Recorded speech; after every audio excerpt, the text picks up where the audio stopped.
Good to go. Good afternoon. Welcome to the Ordinary Council meeting of Snowy Valleys Council on the 19th of May 2022.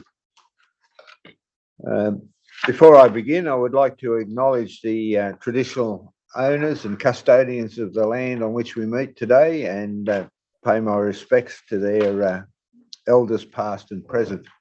I think it's important that we acknowledge the traditional owners of the land by virtue of the fact that they were custodians of this land for about 50,000 years, and had we bothered to take the time to engage with them when we first came here, we may well have been able to look after the land in a more responsible way than we possibly have done in the past. So I look forward to continuing the engagement with these people. There are a few housekeeping things that I need to bring to our attention, and that is this meeting is being live streamed on Council's website to allow the community to follow the Council debates and decisions. Members of the public participating in the meeting agree to have their images, voice and personal information included, name and address, recorded and publicly broadcast. Snowy Valleys Council does not accept liability for any defamatory remarks or inappropriate comments that are made during the course of the meeting. Any part of the meeting that is held in closed session will not be live streamed. Temporary provisions under the Local Government Act. The Council is now operating under temporary provisions expiring at the end of the 30th of June 2022 of the Local Government Act General Regulations 2021, which give councils discretion to allow councillors to attend remotely under the exceptional circumstances. Council are reminded of the oath of affirmation of office they made under Section 233A of the Local Government Act 1993 and the obligations under Council's Code of Conduct to disclose and appropriately manage conflicts of interest. The use of mobile phones at Council meeting, please ensure that mobile phones and other electronic devices are turned off or in the silent mode for the duration of the meeting, and no recording of voice or images is permitted.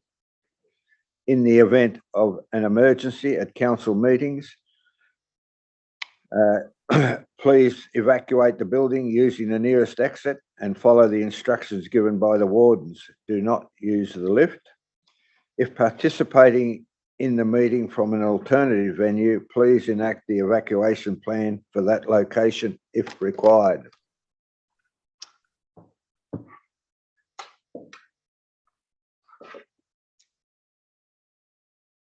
We'll now go to apologies, which I believe there are none. Declaration of pecuniary interest. Are there any? Remote attendance first. Oh, sorry, remote attendance. Can I have someone move that Councillor Ham, Councillor Thompson and Councillor Hayes attend remotely? Moved by Councillor Larter. Is there a seconder? Councillor Hughes. I'll put the motion. All those in favour? Against? Carried. Unanimously. Unanimously. Thank you. Declaration of pecuniary interest. Are there any? Councillor Armour. Non-pecuniary interests in section 24.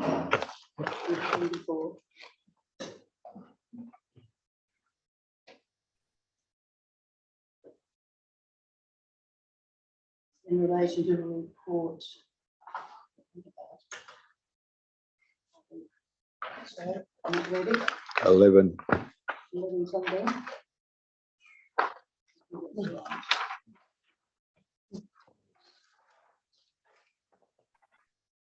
11.2 and 11.3. and 11.3. 11.2 and 11.3. And you're going And I'll to leave them then, thank you. You'll for the discussion and the decision. Yeah. Due to Due to, as a matter of transparency, really. Non-pecuniary, I know the people. okay. Thank you. Thank you.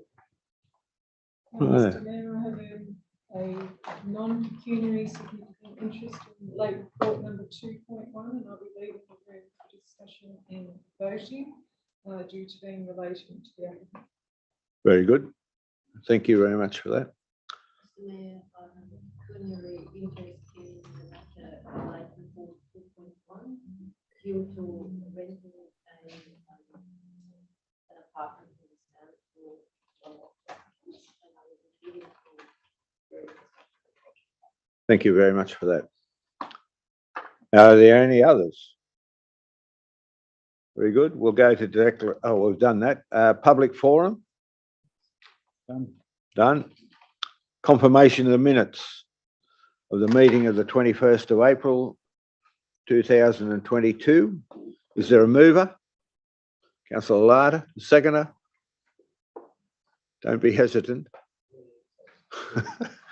Councillor Ivell, I'll put the motion. All those in favour? Right. Business arising. Are there any business? Councillor Ham? Yes, through you, Mr. Mayor, if I could talk about 11.3, the decision to change Mitchell Way to Wallaby Way, which has caused quite a bit of consternation down in Cancoban. There's just 4 points I'd like to mention. One is the reason it's called Mitchell Way is because of it's named after families within the district, the Mitchell family. Two, I've gone down, I know what they're now talking about, and the problems come, someone has bought lot 3, but they do not have road numbers. And talking to the general public, a good solution would be to have from the beginning of the lot 3, which is near the Rose Garden and the police station, the Rose Cottages, from there up to the creek, have that renamed, make that a different road, and leave Mitchell Way the way it is, because people are very worried they're going to have to change addresses, license, passport, etc. And talking to John Casey from Narragansett, the elder for Narragansett, he was saying that the word Barrandine might be a good word. It's an Indigenous word that actually means red wallaby. Just some things from feedback from the community. Thank you for that, Councillor Ham. I think, what was the recommendation there? To consult with the community. We're going to further consult. There's been other representations regarding the impact of changing the name of Mitchell Avenue. So we will consult with the people of Cancoban to get a better understanding of what the issues are, and also the way in which we can address the concerns regarding the, I think it came about because of the emergency services That's correct. confusion there. So I think we were going to have a bit of a yarn with them yesterday, but unfortunately that didn't materialise. So it's been deferred, and until such times that we have that discussion, there'll be no further action taken on that. Councillor Ham, can I just suggest you put your information in writing and send it through to the Councillor Support Officer, and we'll send it to the relevant department to include in the report to Council when it comes before Council. Will do. Thank you. Thank you. Are there any other matters arising from the... If not, we'll go to correspondence petitions. We have none. No. Notice of motion. Notice of motion 7.1. Is there a mover? I put the notice out. Right, Councillor Hayes, is there a seconder? I seconded it. You seconded it. Right, fair enough. We need Councillor, a thirder. sorry? We need a thirder on this one as A well. thirder. We need a thirder. Councillor Larder. Very good. This item is being rediscussed for public consideration. So who would like to speak towards or for it? Just want to have a clarification of what they've moved. Have they moved the original notice of motion or the recommendation in the report? I've moved the original notice of motion. The original notice of motion, very good. This notice of motion, I might add, deals with fees and charges.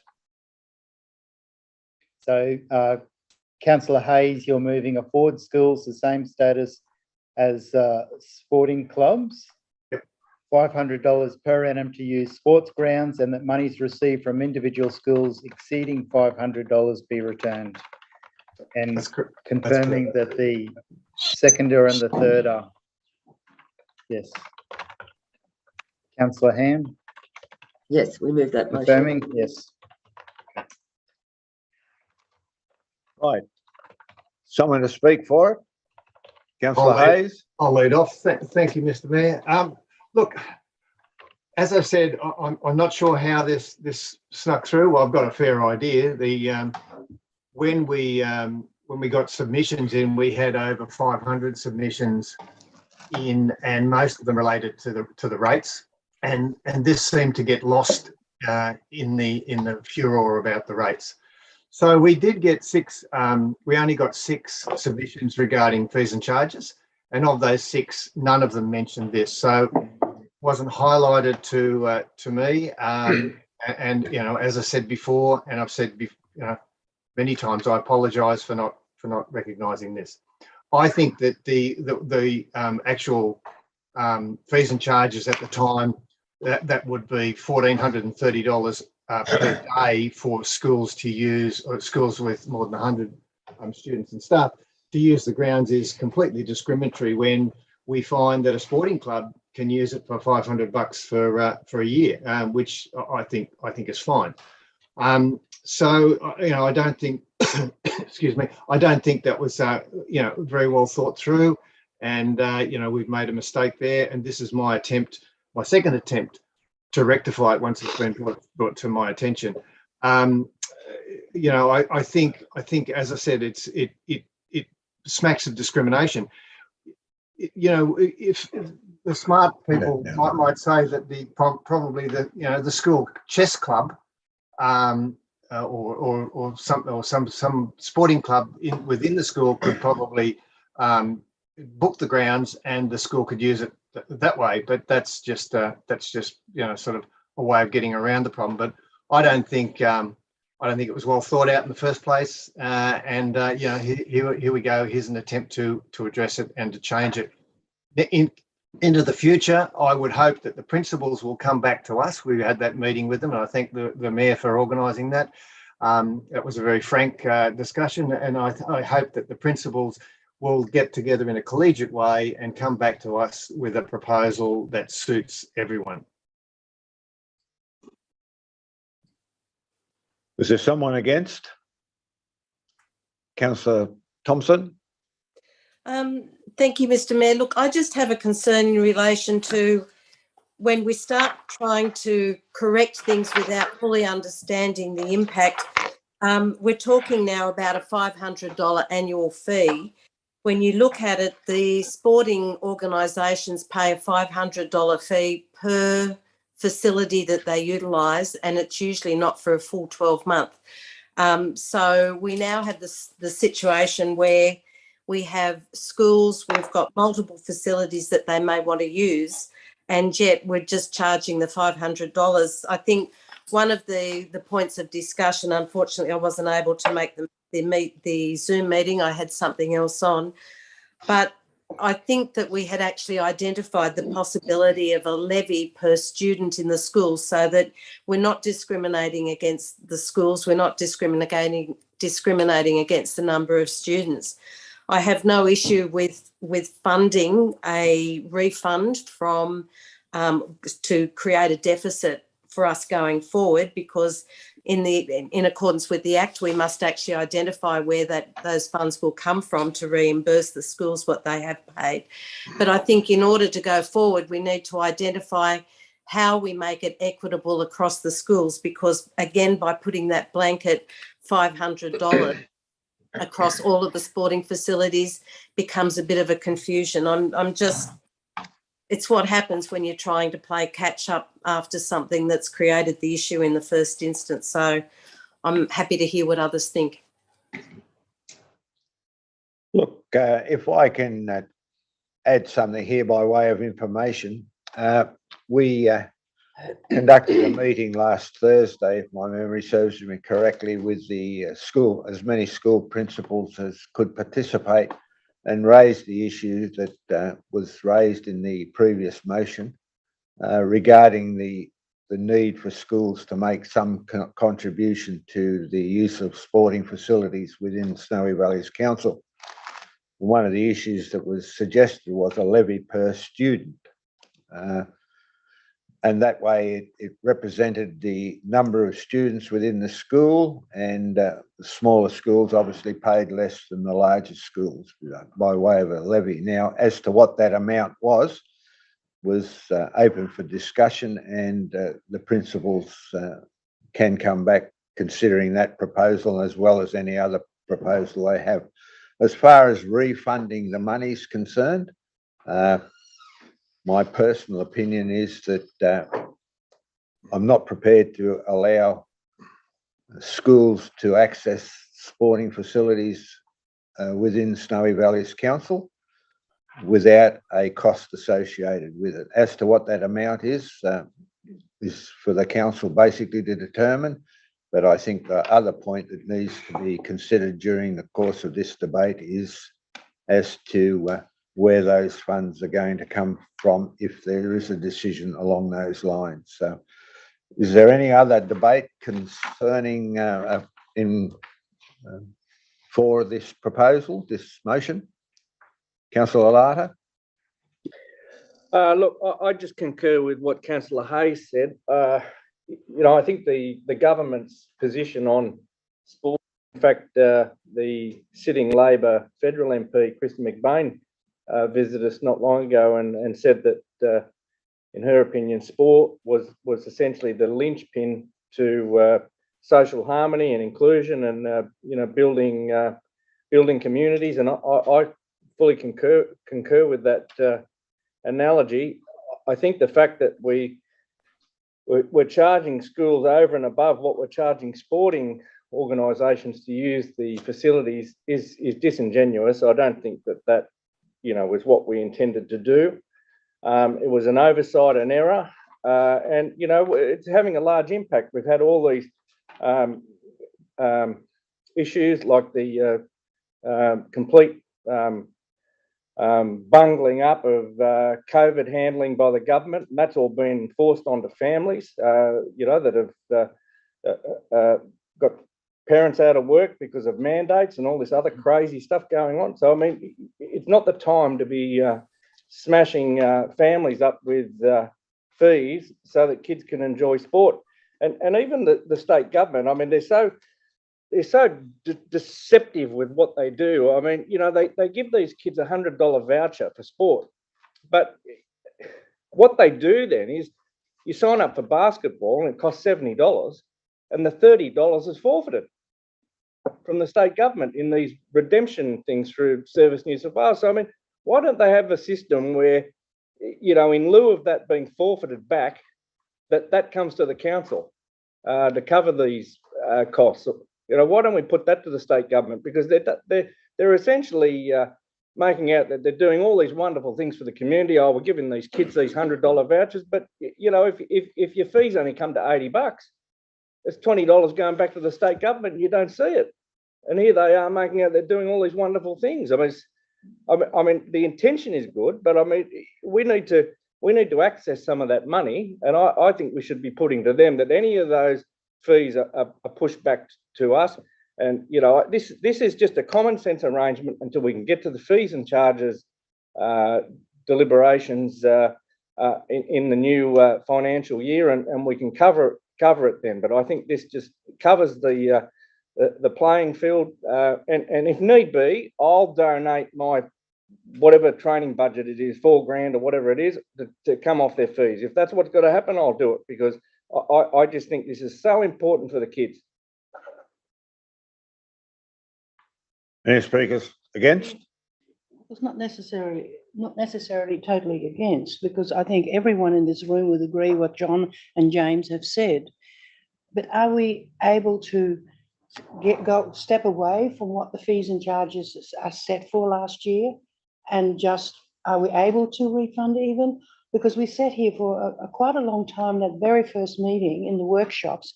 That's why workshops worry me so much, where we discussed that we will be approaching the particular school that brought the issue up. And we said, well, there was a day fee they only used it for 2 hours. And correct me if I'm wrong, that's how I remember it. So let's divide the fee by 8, multiply it by 2. That becomes a very reasonable figure, and adjust the invoice without having to touch and try to work out the balance of the legitimacy of going backwards. Because none of us are going to argue, I don't believe, going forwards in the schools paying something but a reasonable amount in by discussion with the teachers in the schools. So can we do that? Or do we have to put it out for public opinion, or how does that work? Through the chair, that's correct, Councillor Armour. Yes, we did make the decision that we've delegated to the staff to make that matter so that they don't, if they're not using the sporting field for the full day, that there's a reduced fee based on their usage of it for this current financial year.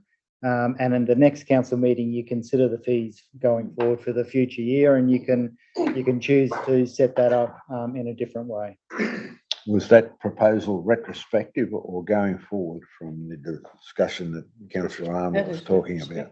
That was for the matters that have been raised, and I did get in touch with the principal that raised that matter with the councillors, and they ended up using the field for nearly the whole day recently, and they were charged the full fee for that, or they were proposed to be charged the full fee for that. So there is a significant impact on the budget with regard to this notice of motion. And can I ask if we can clarify how or where those refundable funds come from? Through the chair, in the report, I've listed off that it would just increase the deficit for the budget, but the councillors can set a specific area that comes from if you choose to go down this path of refunding. Can I move that we go into committee, please? Because we're starting to have a lot of discussion that's not necessarily debate. Very good. Mover, Councillor Thompson, is there a seconder? Yeah. Councillor Hughes, I'll put the motion. All those in favour? Against? Carried.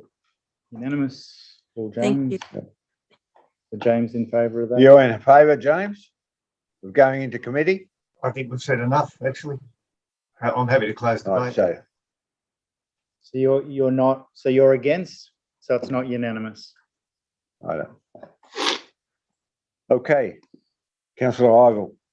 Through the mayor, a lot of discussion today. There's been a lot of toing and froing about what we should and shouldn't be doing. We're so close to the next financial year, and I agree we should have parity with the schools and the sporting clubs as to what they're asked to pay to use that facility. I think by going back, we can't change what the previous council did, and they set that fee.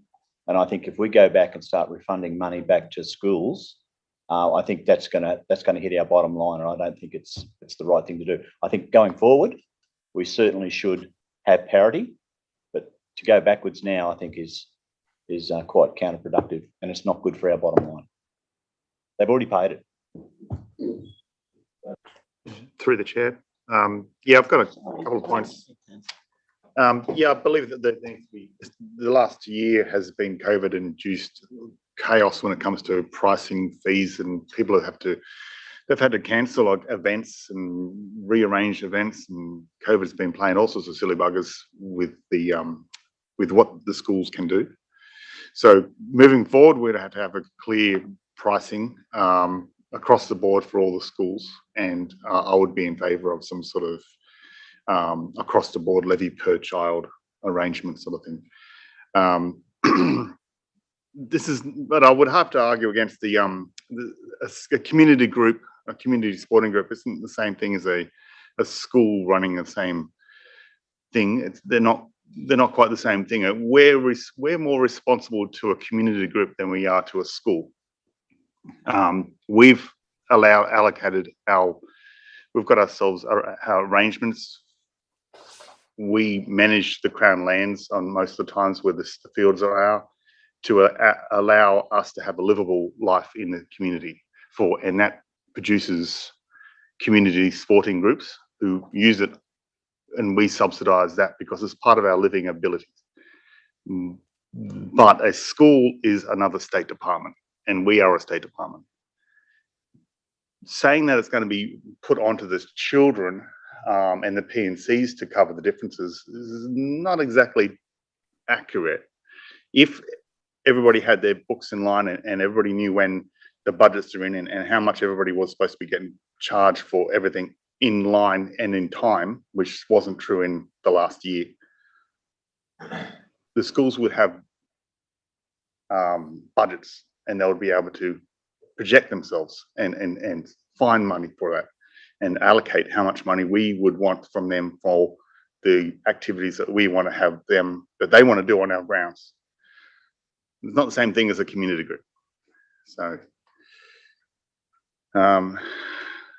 yeah. Councillor Look, just, Thanks. I think in the interests of sort of clarity for the schools, and these comments are primarily in relation to schools, and equity. So, opportunity to speak to a family member through the week since the meeting last week, who's involved with the administration of a large public school up in Sydney. And that's exactly what they do. They charge a levy per student. In their particular case, I think it ranges from $4 to $5, and that depends on the facilities that they want to use at the ground, like PA systems and all the other, as to how that fee is set. Not that I'm suggesting that would necessarily be the levy, but I think a levy on the number of students at the school brings a lot of equity, rather than a flat fee for all schools, because that's going to not be equitable. Now, in terms of refunds, I'm not really in favour of refunds. If they didn't dispute it, they've taken the benefit of the use of the sporting grounds and so on. However, I guess just feeding on from some of our earlier discussions this morning where we were talking about hardship policies, I wouldn't be opposed if a school did have, I won't necessarily call it hardship, but if there was a legitimate reason for a school to come back to council and say, look, we are struggling, then I think council could consider whether they make a donation to that school as opposed to a refund of fees. Yeah, but I think in terms of sort of equity, and so schools know how they're budgeting, then if there's a levy, and we can discuss what that levy should be. And, feedback, hopefully we'll get some feedback from the schools after the meeting last week, and that might inform, what a reasonable levy would be. Councillor. Well, just say, look, I don't disagree with what Councillor Livermore said there, but I think regardless of what happens, they're all going to jump on now and ask for a hardship. That's the reality. So you're going to end up dealing with it. More staff time is going to be taken up dealing with these things. As we've said all along, is it really worth the grief? Because I know what'll happen. They'll just get straight on the typewriter, and then it'll come to council again through 3 lots of hands, and we'll end up giving them the money back. So, look, they were never advised that there was going to be such a substantial increase in the charge up to now. We failed, not them. If they'd have been warned and given advice that they needed to impose a levy on the family of $5 or whatever, fair enough. But they weren't given that advice. They weren't given that opportunity. So I think it's very unfair to throw that back onto the schools in this past financial year because we made a mistake. They did have 28 days to comment. But no one ever reads them, Chaff. Councillor Ham, sorry, my apologies. You're on. Sorry, we really can't hear you. Sorry, I was just having a point of clarification that they were informed. Is that correct? No, I don't believe they were. It was They my weren't informed. understanding that they were all written, there was a letter written to every school. We'd asked that question before, and I was under the understanding that did happen. If I may, through the chair, Councillor Ham, yes, there was an intention to do that. On research into it in recent times, I believe that did not occur. Okay. My apologies. That makes a So difference. getting Thank you. back to Councillor Larter's comment, to some extent, we bear some culpability here. Yeah,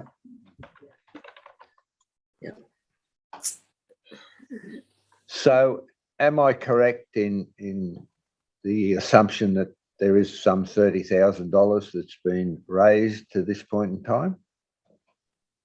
I understand that there's about $8,000 in school fees that are covered off under this proposal. That Can we have a more definitive answer than that? it's in the Ms. report. CEO? That's the total amount. Councillor Ham, you've got the table. We're just clarifying that point. So you, Mr. Chair, the definitive number is $7,798 as of 6th of April. That's raised from schools. Yeah, I did not recalculate it for this. No, that's fair enough. That's fair enough. Has this, sorry, through the chair, have we charged 2020 for schools to use ovals and stuff? So you, Mr. Mayor, Councillor Hughes, yes, we have. There was a flat fee in that year for schools of, I believe, $250 a year. Oh, no wonder. 250, is that correct? 250 or 2? 250. Right. Flat fee, which is not particularly adequate. So can I, through you, Mr. Mayor, can I Councillor Thompson? just, we're focusing a lot on the schools at the moment, but they're not the only groups or not the only organisations we're identifying in this notice of motion. So it's the community sporting groups. So that's point number 3 raises the concern.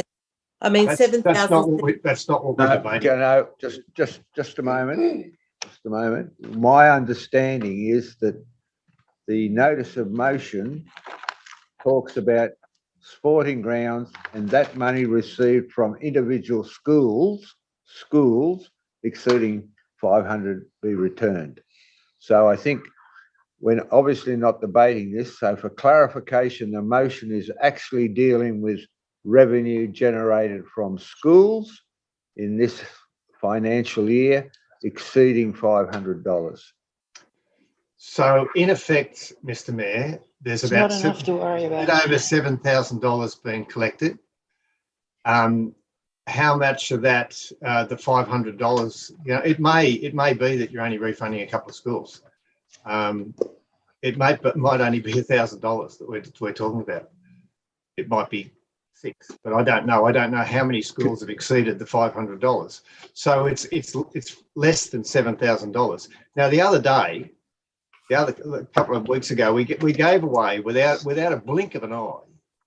We gave an extra $60,000 to the Tumbarumba Chamber of Commerce, who failed to properly manage a project that they took on without informing council that they were taking it on, because they had a cost overrun, and we just handed out that money out without, and that came out of the deficit. That goes into deficit.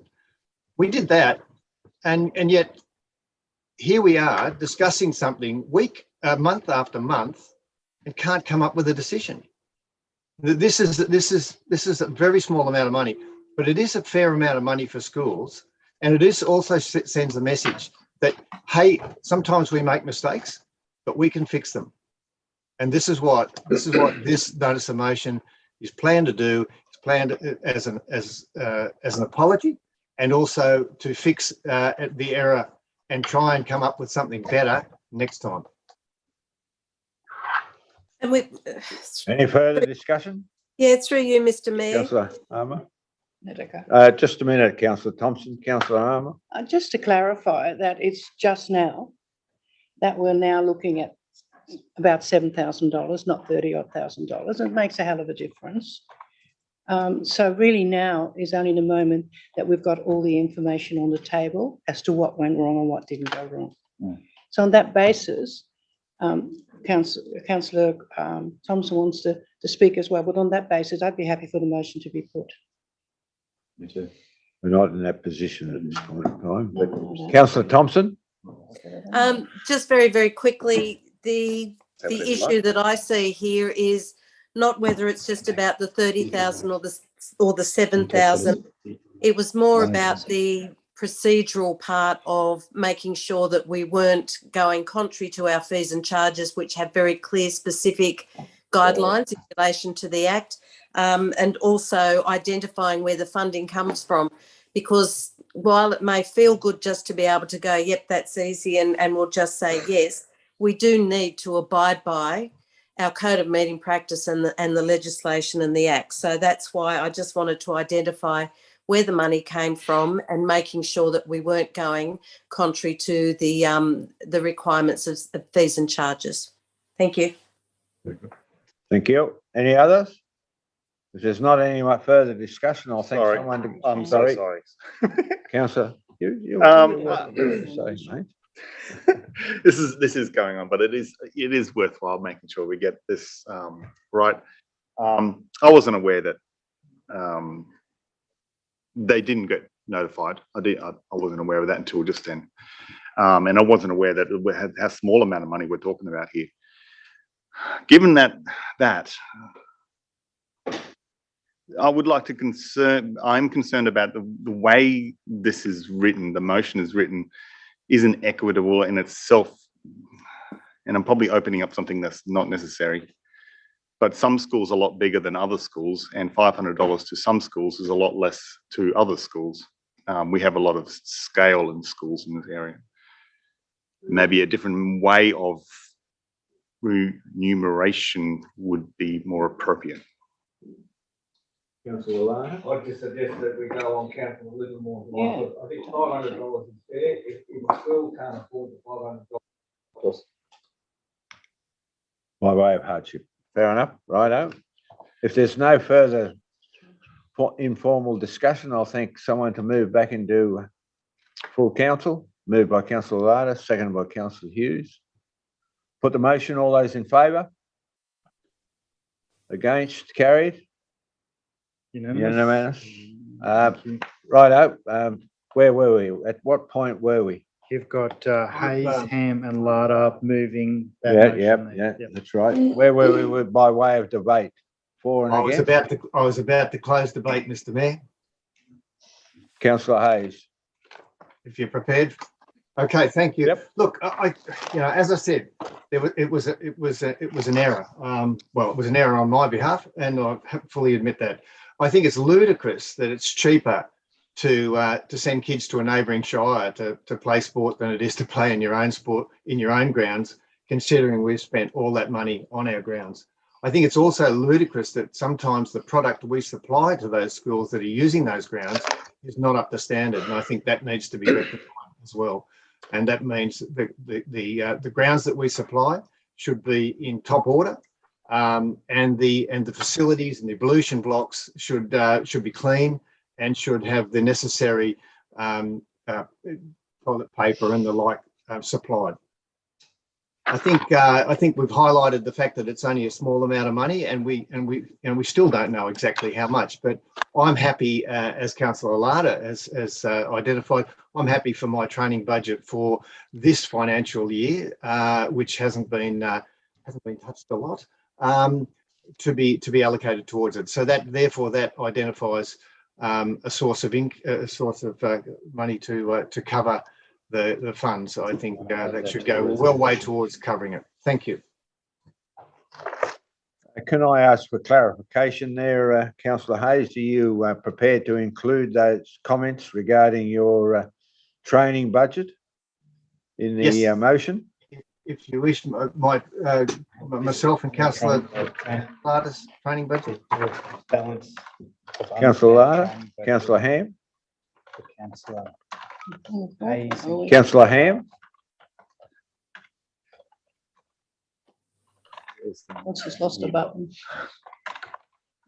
Can't hear you. Try again. So I'll read out the resolution in the interim. That would be So good. at the moment it reads, affords schools the same status as sporting clubs by $500 per annum to use sports grounds, and that the monies received from individual schools exceeding $500 be returned, and that this be funded from unspent training budget for councillor Hayes and councillor Larder And councillor Ham. and councillor Ham. No. No, not and councillor Ham. No, right. Through you, Mr Mayor, my training budget can also go towards the offset of those funds. Okay, and councillor Ivor.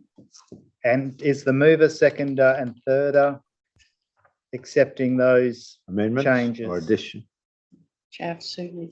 Through you, Councillor. Mr. Mayor, could we please clarify that this applies to the financial year 2021-22? Yep. In the Or- motion? Okay, for the 21-22 financial Financial year. year. Need to be in the form of a donation. Mover, seconder and third are happy with that inclusion. Councillor Ham? No, I'm not happy with that. I believe that councillors should be trained, and I think our professional development is really important. So if we could break that into two, I'm quite happy for the first motion, but how people want to spend their training budgets, not something I feel I can vote on. Okay, so we'll split that into from that becomes the second part of the motion, that this be funded from unspent. So just remove and put that down to number 2. And you're moving that these items be dealt with separately, so you'll need a mover and a seconder to deal with the items separately. I'll second it. Councillor Thompson? Thank you, councillor Thompson. Move councillor Ham, second councillor Thompson. Now, are we dealing with the original motion and then we have a foreshadowed motion?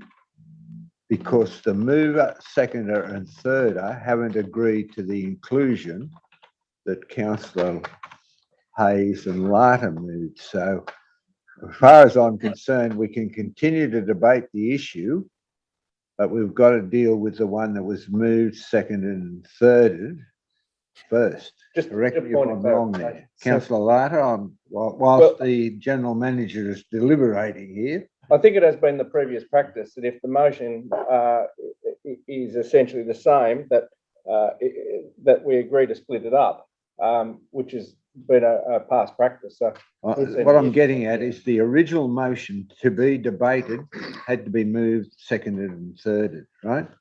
So if we deal with that under those terms and conditions, we can then deal with the second part yeah, or happy a with that. second part of the motion, right?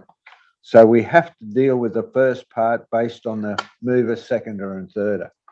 So, yeah, technically speaking, through the mayor, that if the thirder hasn't agreed to the amendment of part 2, including where those funds come from, then you don't have anyone supporting that motion. So it might have to go up as an amendment. But if the thirder was to accept that and council was to accept that the matters be split into 2 parts and you vote on them separately, then it could continue on the current basis. So it all depends on the thirder to whether they're willing to support that those additions to it or not. And if not, then the thirder may want to move an amendment, which is essentially the same as what we're talking about now. It's just a matter of keeping in with the code of meeting practice. The other alternatives is for somebody to move a second part of the motion afterwards, right? Or foreshadow a second part of the motion. Can I just ask, is this Not sure motion about that. on the board?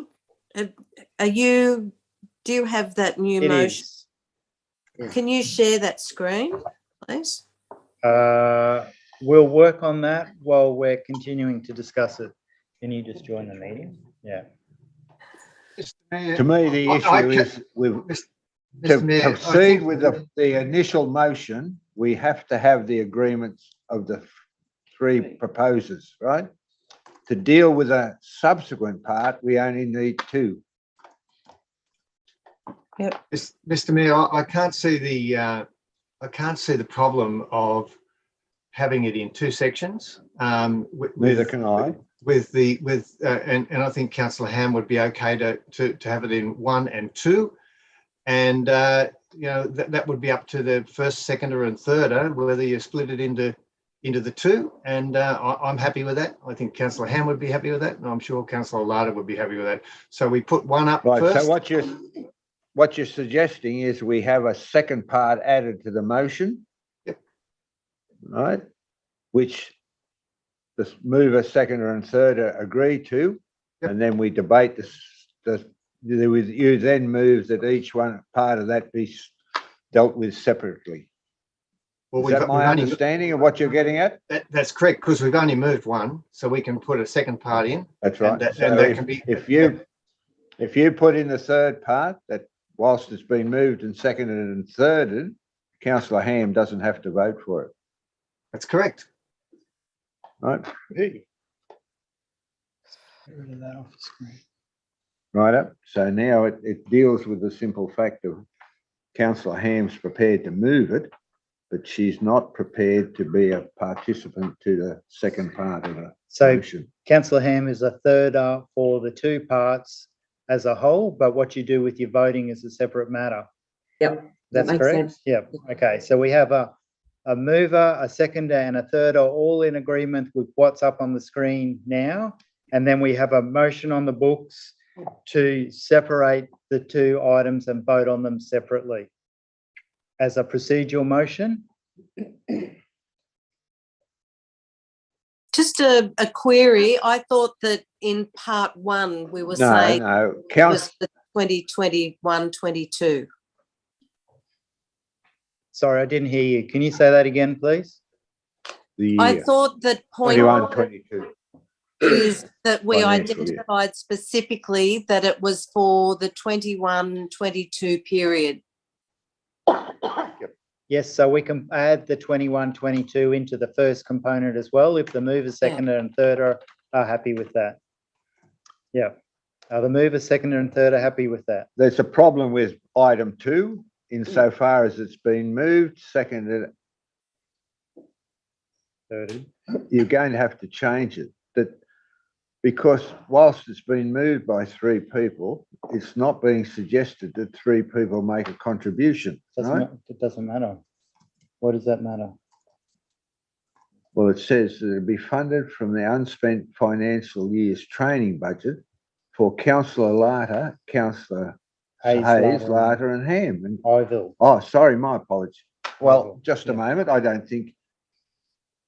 It doesn't matter. That's irrelevant to the moving and seconding of it. You've got a mover, a seconder and a thirder who have agreed to that.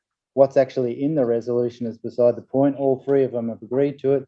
If Councillor Iville, for instance, doesn't agree with it, he can vote against it. But the mover, seconder and thirder have moved exactly that. I think there's need for clarification there. But however, we'll proceed along these lines. So it's been moved by Councillor Hayes. Sorry. So you're going to deal with the procedural motion about dealing with the matters separately first. Right. So you've got a mover, Mover which and a was Ham, seconder. a seconder, which was Thompson, about procedurally dealing with the 2 components separately. Right. So been moved and seconded. All those in favour? That's dealing with this motion in 2 parts, right? All those in favour? Against? Carried unanimously. Righto. Part 1 has been moved by Councillor Hayes, Councillor Larder and Councillor Ham. I'll put the motion. All those in favour? Against? Carried unanimously. Unanimously. I'll put section 2 or item 2. All those in favour? Against?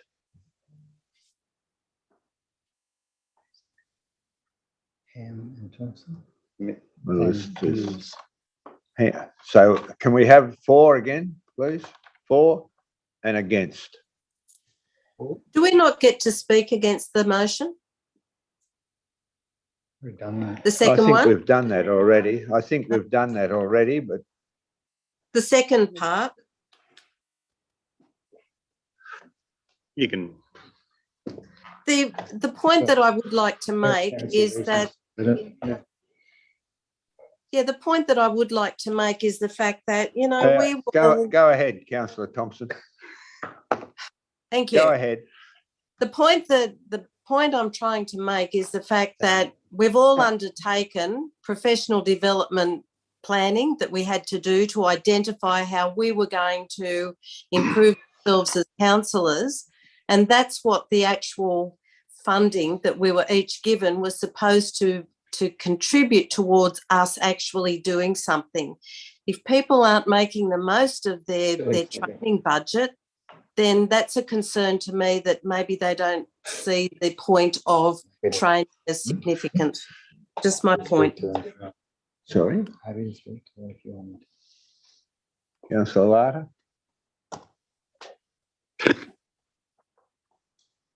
I'm almost lost for words after that. I mean, Look, I'll be quite honest, Councillor Larder. I agree. The money was provided for training for the. yeah, well, look, at the end of the day, the money's been allocated to the councillors. And, you know, if we see fit that, you know, we can have a bigger impact on our community by using those funds more appropriately instead of going to some, you know, fancy restaurant and conference in Canberra, well, so be it. I mean, you know, at the end of the day, you don't need to have a whole heap of staff and councillors there. You know, so I just see this as an opportunity to give back a bit to the community. That's I can do 1,000 things online that cost nothing, but that improve my skills. You know, whether they be courses or the like. So you know, it's each to their own, and I think it's pretty poor remarks from Councillor Thompson to be you know, telling the councillors that have put their money where their mouth is on this occasion to basically go and suck eggs. Mr. Mayor, Thompson was highlighting the reason for the funds being presented, set aside. Mr. Mayor, Councillor Hayes? Mr. Mayor, I've been locked away with a shoulder reconstruction. I haven't been able to go a lot of places, but I have been able to do stuff online. And as Councillor Larder said, a lot of it's free. So, you know, I'm happy to put my training up alongside other people just for comparisons, if you like. I'm pretty confident with what I've been able to achieve. But I'd also like to point out there's 42 days left. There's 42 days left to spend this money. And, you know, you'd have a bit of trouble trying to find somewhere to go. So it hasn't been easy to go places because of COVID. It hasn't been easy to actually spend the training budget. So it is sitting there, it is unspent. And as I said, there's 42 days to go. I'm very happy and very comfortable to put that money. And one of the things that we have to do that was made very clear to us, we have to identify where we have to identify where the funds come from. And that's what we've done. Fair enough. Right. Okay. Based on the further discussion, I'll now put the motion, right? All those in favour? Councillor Ham. Sorry, Mr. Mayor, I just took a bit of offence to the fact that we go to fancy restaurants in Canberra. Now, I've been a councillor for over 4 years now. I've never made it. I don't want people to think that's what we do with our training money. That's Thank you. Not so. Well, a 4-day junket to Canberra to listen to dribblers. I mean, I don't know what else you call it. That's your opinion, Councillor. That is something I've done, Councillor. I'll terminate the debate and I'll put the motion, right? The motion is, read it out again, please, Mr. General Manager, so that everybody is aware of it.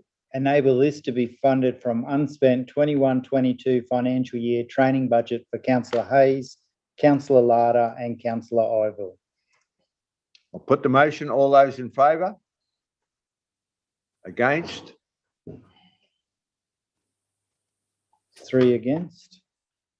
4. Councillor Ham didn't raise a hand. So Councillor Thompson, Councillor Hayes and Councillor Councillor Ham. Councillor Thompson, Councillor Hughes and Councillor Chaffey. Right. 3 against. 4 against.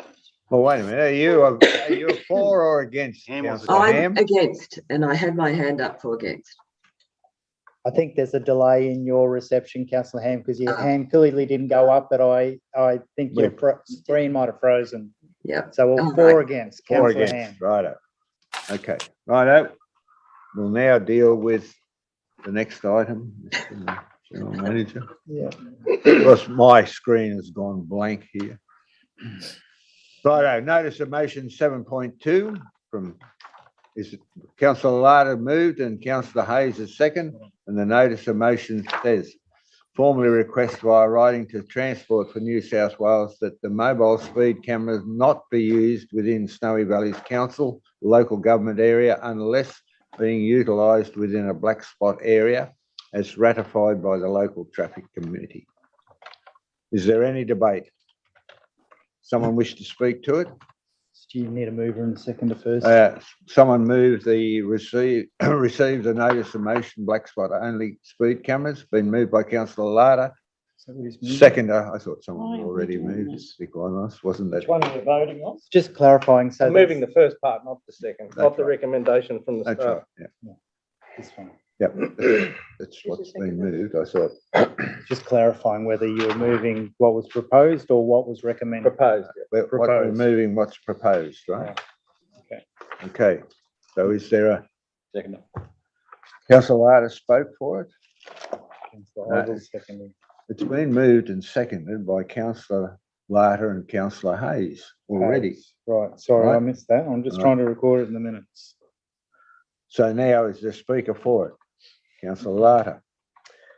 Well, look, I'm concerned because it's been brought to my attention by a number of ratepayers, not only in our LGA, but across the state, that these mobile speed cameras owned by Macquarie Bank are being placed in areas which I would consider to be inappropriate and revenue raising. And I make that conclusion on the basis of my former 25 years as a paramedic and the accidents that I've attended in this shire particularly. And the correlation between accidents and where these speed cameras are located does not, in my what I would say expert opinion, to correlate with any black spot. It could only be there for the purpose of revenue raising. Now, I've seen this thing parked outside the ambulance station at 10 o'clock at night. I have never been to an accident on that road outside the ambulance station or in any near vicinity of it. I don't know of an accident there. So I can't understand why they're allowed to put them there. They appear to put them in places where they're using what I would call skullduggery or trickery. You know, they put them on the border of a speed change quite often. Point in cases in Gundagai near the abattoir, the meatworks there, they stick it down there and they'll say, oh, it's because of an accident. But I think we need to dig a bit deeper with the statistics because a great deal of these accidents that occur on our roads are due to medical events, not because of a black spot in terms of speed or poor camber or alignment on a road.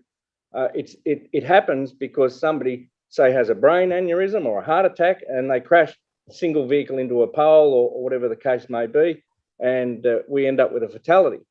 So there needs to be a bit more investigation into what people consider or what the authorities consider a black spot. Now, I don't think that anything should be allowed to put on the side of the road that hasn't been through the traffic committee to identify whether it is an appropriate place and a safety concern. Because firstly, there are concerns about where they're putting these vehicles, because I think they're in some cases adding to the safety concerns of where they're being placed, because they're on the sides of the roads where there might be children coming out.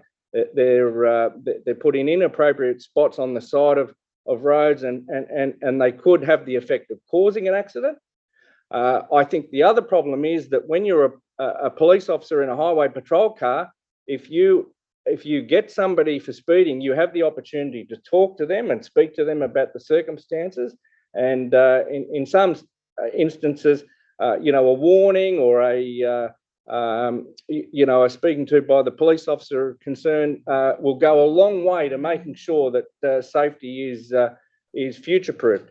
The problem is with these cameras is that somebody, because of the delay in sending out the photographs and their fines, somebody could be pinned. And I'm aware of one person in Canberra that received 5 notices in the space of a month from the same camera for doing 43 kilometres in a 40 zone. And they were pinged $312 on each occasion. I mean, it's just crazy. So this is what's happening. And I just think the whole thing is not aimed at safety. I think the whole thing is collaborated to make money. And obviously the state government has farmed this out to Macquarie Bank, and they're obviously making a mozza out of it. And I don't know what the deal was behind the scenes to disarm the government of the responsibility of doing it. But I would have thought that it was the principal responsibility of the New South Wales state government and the police to manage this section, nothing to do with Macquarie Bank, because Macquarie Bank is only going to put these things where it's going to make money. So yeah, I just think, in our case, we're in control of our shire. We should be determining what goes on here. And if they want to put these things in here, they ask our permission and they seek clarification through our experts at the Traffic Committee. And we do proactive things around safety, not this we've got you and, $300 or $400 fines for these unsuspecting people that are generally, good people just, have had a lapse in concentration or been caught in a speed zone transiting out of a 50 into a 60 zone or the like. Speaker for, against, I should say. Yeah, I can, Mr. Mayor. Councillor Livermore. I concur entirely that these things are revenue raisers, but it's no different to, other activities which raise considerable revenue. But at the end of the day, I come back and think the only people that are going to get caught are the people that are breaking the law effectively. And it might only be a few Ks over the speed limit, but generally a 40 speed zone will be a 40 speed zone because it's at a school or someplace, which we would consider to be a much higher risk. So to say they've had a lapse in concentration there, I think that's probably the part where you should really be concentrating when you're in a school zone at those times where it's a 40k speed limit. And I don't have a problem with, the Traffic Committee passing on information to say we've identified black spots and we would like to see these speed cameras in those locations as a preference to any other locations. But to just sort of basically support people driving fast if they think they're in a safe area to do it, And look, I won't say we've all been done, but most of us have probably been done at some time. And at the end of the day, all right, you got caught exceeding the speed limit, you've just got to wear it, you pay the fine, and that's that. And I do take the point about revenue raising, but however, there's also that underlying issue that the revenue is only going to be raised if people are exceeding the speed limit. So. For? Just a discussion, not for or against. You want to move into discussion? No. That's, I concur with what you've said, Councillor. I think the problem we've got, particularly on Adelong Road, is there's a lot of vehicles parked either side of the road. There's a lot of truck movement in and out of there. And if you get caught in that transit between two trucks and all those cars on the side of the road, it makes it very difficult, in some cases, for you. If you're 3 kilometres over the speed limit, you will get caught because they hide inside those cars and the trucks movements along there. So I think it's a little bit inconsistent. So it definitely needs looking at. And I agree that we should go back to the Traffic Committee, of which I sit on, and have some discussions to where we identify those black spots in our council area.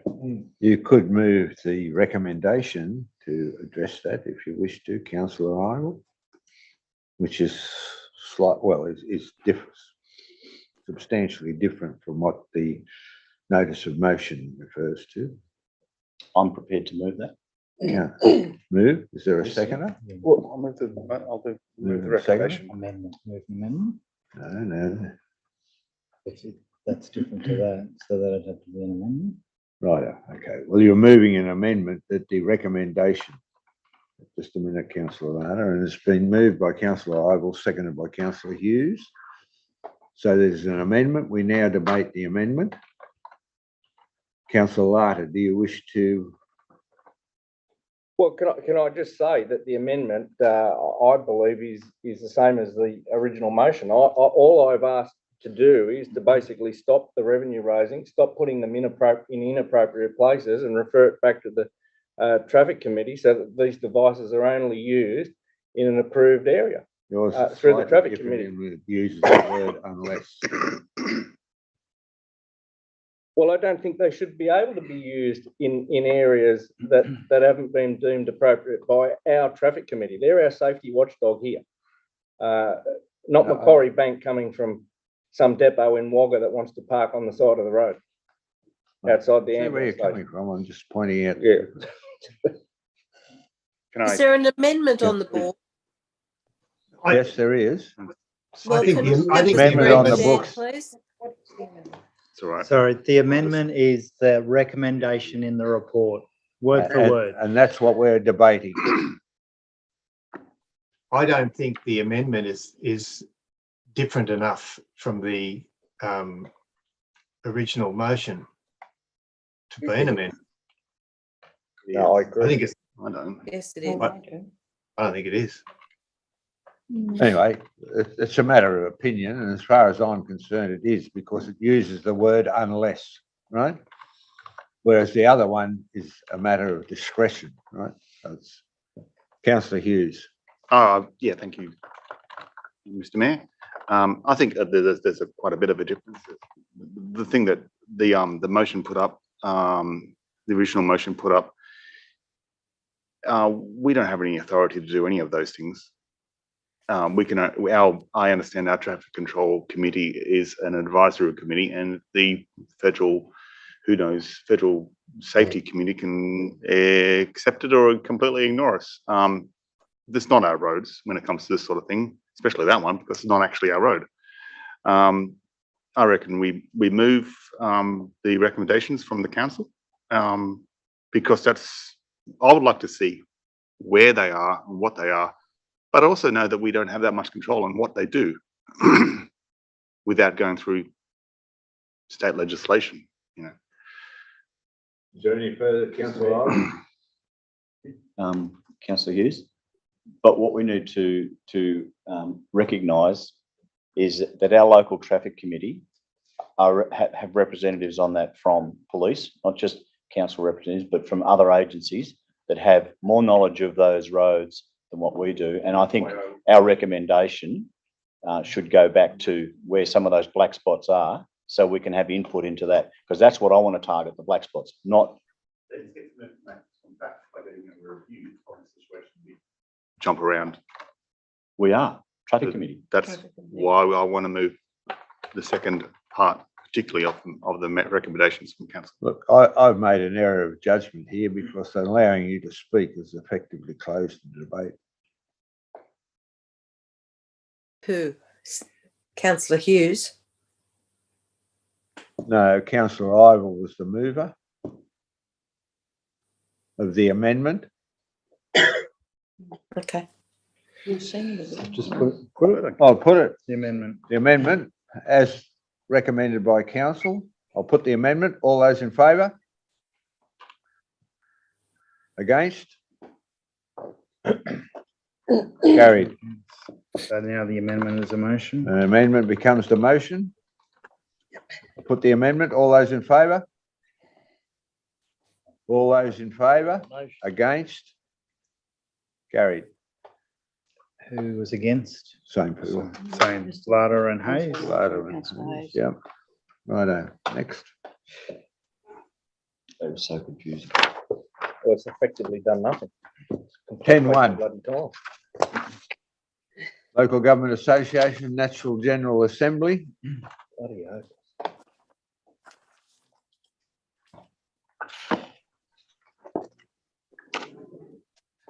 I'll move the recommendation, all of them. Been moved by councillor Hayes. Is there a seconder? Is there a seconder? Councillor Ham? Is there any debate? Only to make sure they don't go to any expensive restaurants. Yeah, no expensive restaurants. Just the hamburger joint. I'm taking, if I'm going, I'm taking the sandwiches. Councillor Harder. I'll speak against it because I just can't see the point, given the fact that we're all trying to tighten the belt, according to everyone's motions, that there is a need for two councillors to go when it can be attended remotely without the cost of 5-star hotels, meals, and all the other things for 4 days at a local government conference in Canberra. I mean, I agree with the mayor going, because I think it's part of the requirement to be there at that conference. But I mean, if we're fair income about tightening the belts, then, you know, I don't see why the deputy mayor cannot attend this remotely. It makes no difference, but there's a lot of cost incurred. In fact, running over budget on the deputy mayor's account. So, you know, we've either got to get fair income or not. Any further discussion? Well, if I can make a comment here, I'm not sure that 4 days is necessary anyway. That's my opinion. However, it's dependent on the council's decision, and then it comes back to the individuals attending. Yes, if the council moves this way, it's up to the individuals as to how much time they spend there or they deem to be appropriate. I agree that I think that we need to be a little prudent in the events that we attend as a council, and certainly need to assess the value and the time spent to the council and the community, because I think the prime reason that you would attend any reasonable activity in the local government area would be to the benefit of the residents and ratepayers. So if there's no further debate, I'll put the motion. Is there anyone who wishes to debate it further? Councillor Thompson? Can I just please put forward that I think what's really sad here is that if we continue to send the message to the community that the events that councillors genuinely attend is nothing more than a junket or seen as staying in accommodation that's, you know, sort of 5-star, I think it actually takes away from the amount of time and effort that many of us do put into either the training, the workshops, not discrediting anyone else, but I know for me personally, I haven't claimed a cent in travel for any of the things that we've done over the period of time. So our level of commitment should not be understated. And to actually have the opportunity, particularly at the National General Assembly, which is local government from across Australia coming together, is really important. And I think it's almost an insult to those councillors who genuinely make the effort to represent our community and to develop strong networks, to have it put down as a junket that we just want to go to 5-star motels or eat in fancy restaurants. And I think, you know, give us some credit that what we're doing is because we genuinely care and we're doing it for a reason. For some of us, it costs us money to even do it because we take leave without pay. We're not covered for the leave that we take for all of this. So give us some credit that, you know, for those of us genuinely making the effort to attend, we're doing it for the right reasons. This is not a junket, and we should not be made to feel that it is. And I don't think it's the right message being sent to the community. Councillor Thompson, I agree with you wholeheartedly. Councillor Larter? Can I just make that the same people that are happy to go to the conferences that really don't need to be attended by you know, anyone other than the mayor under such, you know, tight circumstances with finances, will knock back a 2% pay rise in the forthcoming things because they'll want a virtue signal to the community that we're saving costs and we haven't got our noses in the snout, in the trough. Out the trough. Well, that's what it'll be. But anyway, righto. I'll put the motion, if there's no further discussion, I'll put the motion. All those in favour? Against? All those in favour? Against? Carried. So councillor Lara against? Yep. Only one against? Only one against. Okay. And councillor Hayes. Lara You're and against Hayes it, councillor Hayes? Yeah, I'm happy to abstain from that one, so that'd be against. That's against, righto. Councillor Ham, you were for that one? I was for that one. Maybe if I Four, raise yep, my sorry. hand, I was Four. for. Just You did, you accounting for did. the lag. That's You all. did. Yeah. Righto. Item 10.2, is it? I'll move point recommendation 1. Receive the report, moved and seconded. A seconder? Councillor Ivel, I'll put any debate? If not, I'll put the motion. All those in favour? Against? Carried. That's item 1. Item 2? We're doing them separately, are we? We're doing them I'd actually- separately. Have you moved that? Yep. So, I'd sorry, actually- no, have you got to No. move the procedural motion to do with them separately? Why is that? Because someone's only moved item 1. Okay. Right. So you've got to, yep, okay. Right. Okay. So I'd Item- like to someone make a move new item 2. recommendation. I'll move two. I'll move two. Councillor Hayes has moved item 2. Is there a seconder? Councillor Larder? Any debate? Oh, look, only to say that I think, we should keep pace with inflation. It is a cost to, as Councillor Thompson said, it does cost us significant amount of money to be councillors. And I think we also need to be prepared for the time when councillors are paid a normal salary or stipend or whatever you want to call it. And I don't see that too far down the track. Councils in Victoria and Queensland are paid significantly more than councillors in New South Wales. And I would hope that in the near future, councillors will be paid a fair day's pay for a fair day's work, and that doesn't happen at the moment. At the moment, it's a pittance, and we're basically working for very little money. So I think we need to stay with the times.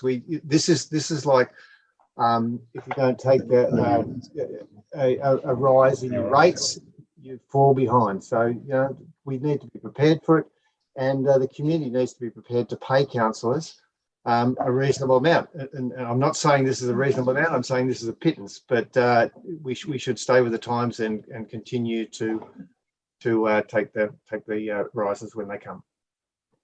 I know. Councillor, This says note. that's right. It doesn't say a decision, does it? No, it doesn't No. say note. Okay, thank you. So that's why Just a clarification. I'm anticipating that there'll be no further debate. I'll put the motion. Any further debate? Trina's got a hand up. Trainer? No. Oh, yeah, you got your hand up there. Yeah, I was just going to speak against the 2% increase for this year. I just No, really, no. it's only this noting it. Yep, motion- yep, just noting Councillor, it. this Thank you. motion says note. Yep, thank you. I'll put the motion. All those in favour? Against? Noting, against noting. Hmm. So Right, councillor all, Ham again. councillor Ham is against. Right. No, she was for. This is a delay. Must be a lag. I was for it. Oh, yeah, for So she's changed. the joys of modern technology. Sorry, I'll tell you what. 3, set the annual councillor fees. Is there a mover for item 3? Councillor Larder, is there a seconder? Councillor Ham? Any debate? Only to just to reinforce what I said earlier, I think we need to continue to move with the times, and as I said, it won't be far in the future when councillors will be paid a reasonable amount. can I ask a question here regarding the ability of individual councillors to not accept the possible increase of 2%? You may ask a question. I'd like an answer. Chief of Staff to respond to that. Through you, Mr Mayor, councillors, I don't think you can do it individually unless you want to resolve that way. However, you can, as councillor Livermore pointed out, resolve not to include the 2% in this year's, in which case it would default back to the current rate the councillors are being paid, which was last year's determination. Righto. With that clarification, is there any debate other than what we've already had? Councillor Thompson? I'd speak against taking on the 2%. I know that Councillor Hayes has noted it as being a pittance, which I do understand, but we're about to ask our community to pay a special rate variation. And I think that it's extremely inappropriate that we turn around and ask them to pay more and say that we still think that that 2% is worthy for us. I understand that going forward, yes, we need to be looking at how do we remunerate appropriately, but I don't believe that this year is the year to be doing that. You know, we're looking at all the other areas and that 2% can make a difference overall. And our next report is about introducing superannuation for councillors, which I think is a really good step going forward. But I think we should counter it by not accepting the 2% increase. I think it's not a good look. How much? 2%. Any further debate? Councillor Lara? Well, it astonishes me. It astonishes me that we can have a discussion about $248 over a year, but then go on a $4,000 conference. I don't think I need to say any more. Well, I don't know what you call it. I mean, you can't talk about fiscal responsibility without having a rational debate. You can. There's two options. There's two alternatives. There's remuneration, and the other one is, I would believe, gathering information on behalf of the council for the community, right? So there is a slight difference as far as I'm concerned. Right. There's already somebody there gathering the information. Right, thank you. Just saying, I've just made that observation, right? So we're now with 3, right? Is there any further debate? If not, I'll put item 3. I'll say I think, firstly, I think it's remuneration. But I just say that you know, as Councillor Thompson said, I think superannuation is very important, and we'll be discussing that as well. But the problem is, if you don't take these rises when they come, when the next council comes, or when the next one comes on, it comes as a bigger shock.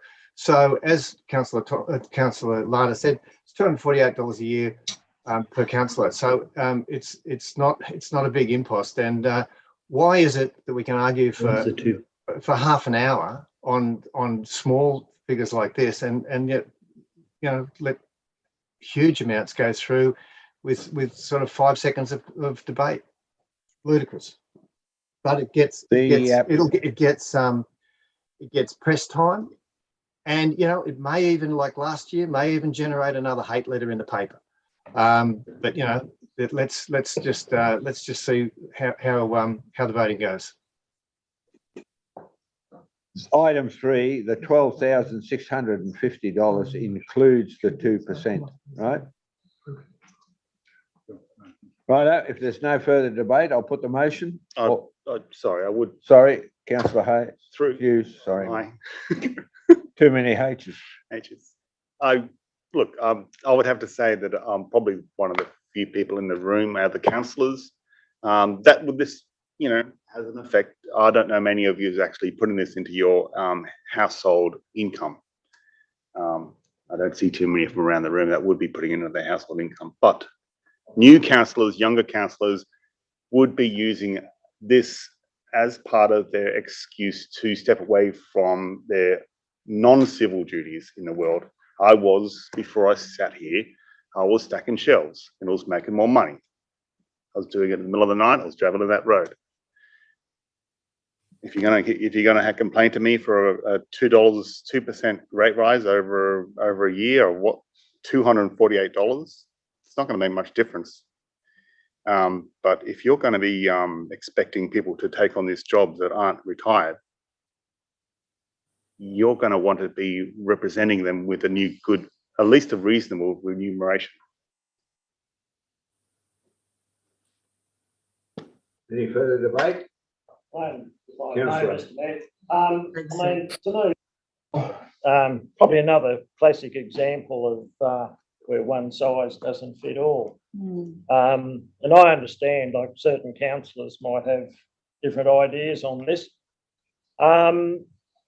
I personally, I don't want an increase, and I'm going back. A lot of the jobs I had in councils were performance based. And if we were getting paid an increase based on performance, I'd be questioning that. But anyway, so I mean, if we're stuck in this grind, that it's basically it's all or nothing. But I mean, I'd certainly vote against it, because I personally, I think the perception out there at the moment, where we're going out telling people the only way we can survive is to have this special rate variation. This really sends the wrong message, regardless of how minuscule the amount might be. It just sends the wrong message. Right, if there's any further Councillor Arnold, sorry. I agree exactly with what Brent says, and I acknowledge the fact that, and I'm not retired either, but we're a lot older and a lot more sustainable, not a young family raising. So I can understand where you come from, Sam, and I agree. I wish we could individually decide, so the one cap might fit the individual, but I don't want it at this point in time, on the basis that we're asking a lot from our community in difficult times. And we're going to ask a lot from our staff in difficult times. So let's just all wear it together for the next 12 months and then ramp her up again. If I may, through the Mayor, just clarify, the Act does say that all councillors do have to be paid the same amount, so you can't resolve different amounts for different councillors. That's a shame. Yeah. Can Okay. can I ask a question Good. then? Yep.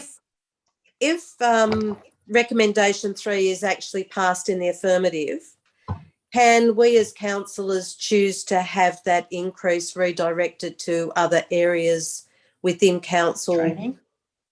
For training, or for, dare I say, things like hardship, or so that we don't actually end up with it in hand?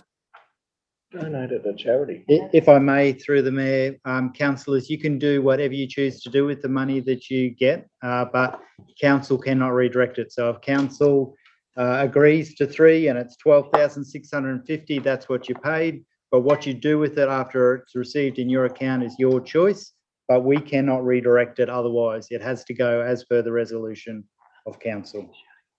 I'd point out that you can buy a lot of raffle tickets with that money, and personally, I put $3,000 a year into a scholarship at Charles Sturt University. So that's what I want to do with the money I get. I want to give it back to, a certain amount of it back to the community, and that's what I do. That's my choice.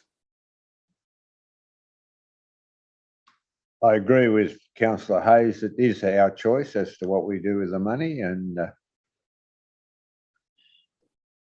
for those who choose one way versus those who choose another way, that's entirely their discretion.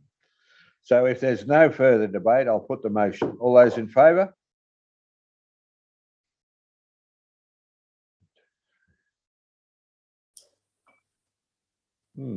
Right. So we've got 4 in favour, against,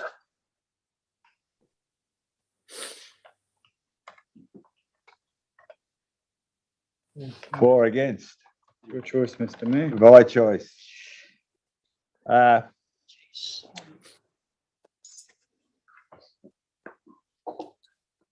going to vote in favour. Okay, And the so discretion is the individuals. confirming that it's councillor Livermore, councillor Armour, against, I'm saying. Livermore, Armour, Ival, and Thompson.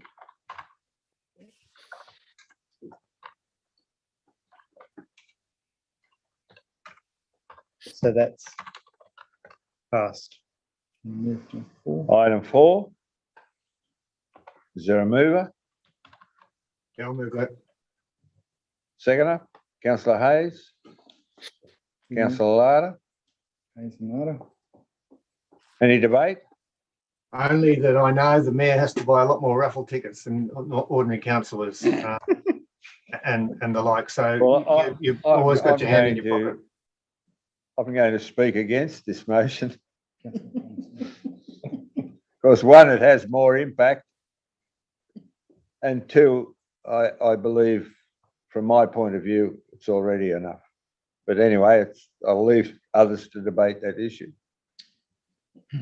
Oh, taking a hand down. Any other debate? If not, I'll put the motion. All those in favour? Against? I'll declare it lost. And that was only one councillor in favour, councillor Larder. Correct. Okay, That's my understanding. excellent. 5. Is there a mover? I'll move. I'll second that. Second by councillor Ival. Any discussion? If not, I'll put the motion. All those in favour? Unanimous. Right, next item.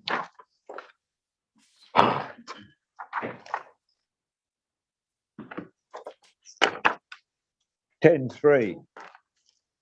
Councillor Mayor and the commencement of the local government amendment act. Right, Yeah, Chaffey moved, I will second it.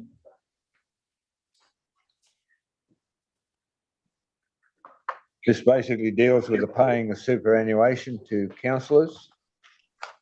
I probably need to declare an interest, a non-pecuniary interest here. Well, I suppose it is a pecuniary interest. I'm not leaving the room. You don't need to for matters of councillor remuneration. Fair enough, but I will inform you that I'm beyond the need for superannuation and as such can't be paid. I'll move all three. Move all three. Councillor Hayes, seconded by councillor Larder. Sorry, councillor Larder. Any debate? Only If that, not, I'll put. only that Sorry. this is something that councillors have been. I'm getting feedback. Yeah, That's go. not feedback. Sam choking. Councillor Hayes. Yeah, only the councils across New South Wales have been looking for parity with all other work for a long time, and I think it's only reasonable that anyone should be paid. I think it's something that I make voluntary contributions still to superannuation, and I think this is something that shows responsibility. And I think it should be, everybody should pay superannuation, and superannuation should be something that's valued. So I think this is a good step forward. Yeah.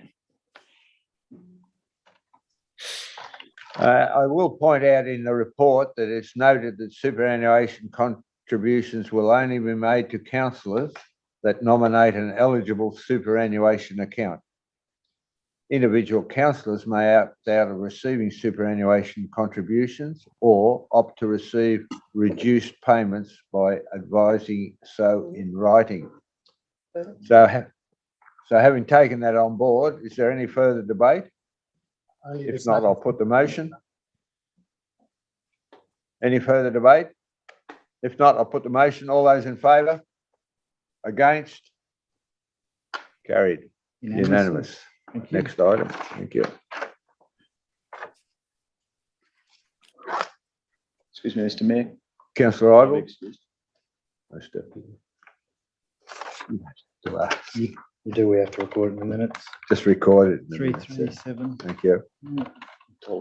Quarterly budget review, 10.4. Are there any questions? If there are, we'll go into committee. Need a mover and a seconder first. Yes, I know that.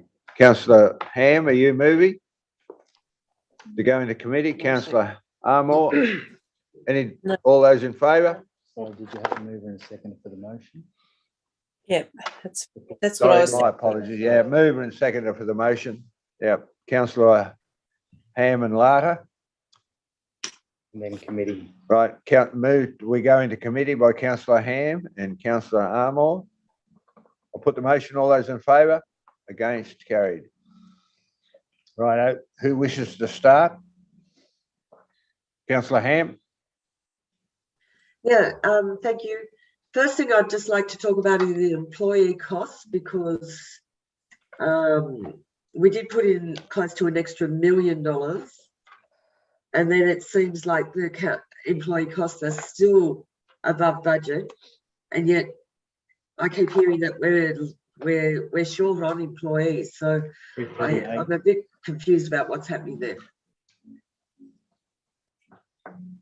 So the question is to our CFO, would you like to answer that, Suzanne? Thank you. Through you, Mr. Mayor. Thank you, Councillor Ham. The employee costs are slightly above budget, 5%, which is not really that concerning, as we haven't done any annual adjustments to those costs yet. Partially, this is due to a lot of overtime. If people leave and we have vacancies, other people will have to pick up the slack, which is much more expensive. Yeah. It is also due to having to get contracted staff in to replace people. This is not consultants, this is contracted employees, and they are generally a lot more expensive as well. But I do note that you will see internal income and internal expenses are still within that table, and they will need to be dispersed throughout the budget and actuals. Once we do those adjustments, we should be coming in roughly where the budget has been set. Thank you. And if it's okay with you, through the Mr. Mayor, if I could ask about note number 6 about Camp Hudson, and that we're going to be paying $107,000 to bring the facility up to standards prior to handing back to New South Wales Parks and Wildlife Service. And from which reserve is this being taken? And look, I've only been to Camp Hudson once, but it was quite recently, and it seemed to be on a very high standard. So I'm just wondering whether $107,000 is being spent.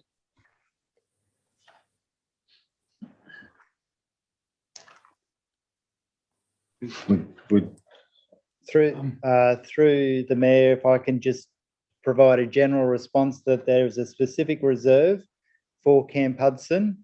The National Parks and Wildlife Service have advised what the standard is, and those items have been communicated to the Camp Hudson committee, and we are working through those until there are no funds left, and then that committee will transition across to whatever under National Parks and Wildlife Service with a management agreement direct with them.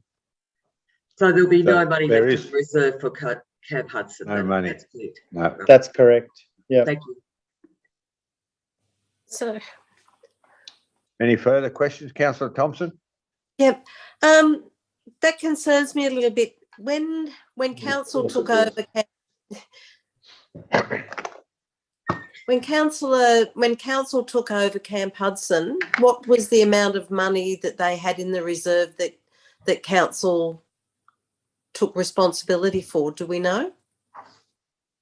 If I can just take that on notice, I can't tell you that right here on the spot. So that's okay. We've provided very in-depth information to the committee in the past, so they know exactly what's happened with their balance over the period of time.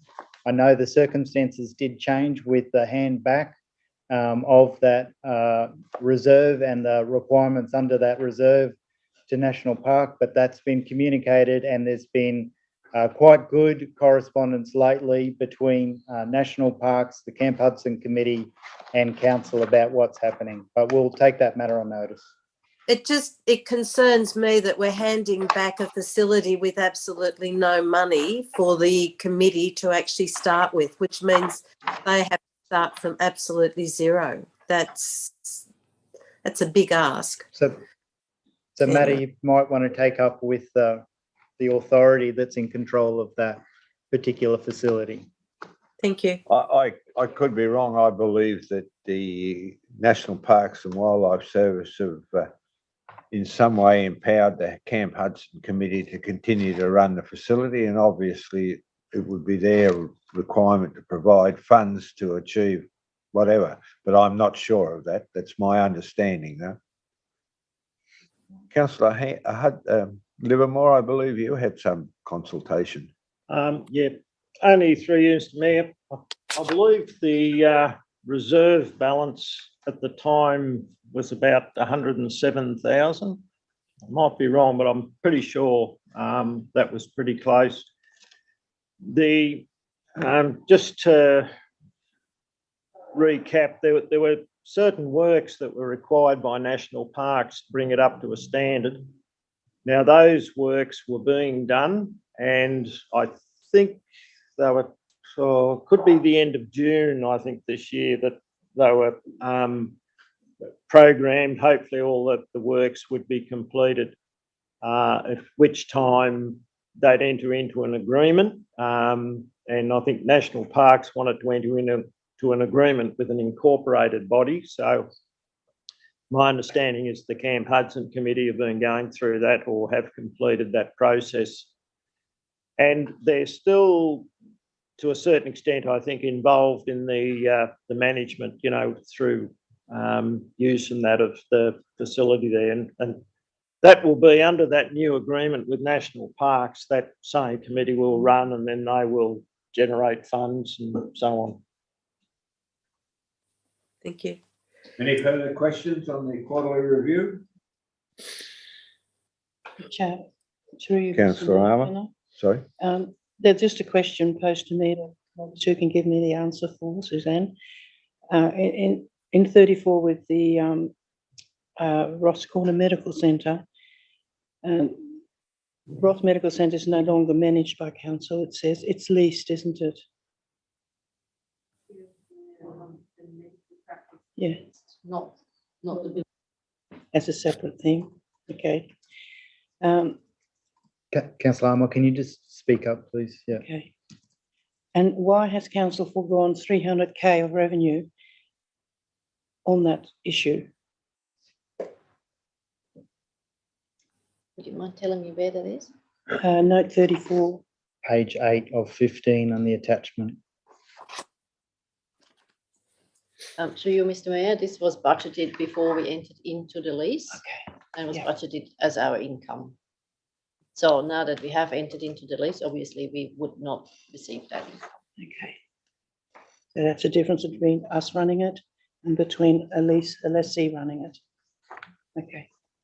Is that correct? Yeah. Happy there, Councillor? Yes, thank you. Any further debate on the quarterly review?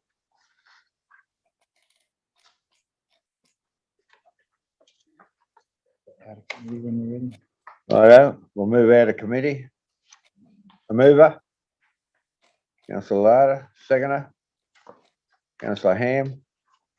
You're having to second that, Councillor Ham? I thought I saw your hand. I'll put the motion. All those in favour? Against? Carried. There's no further debate. I'll move the motion. All those in favour? Against? Carried. Unanimous.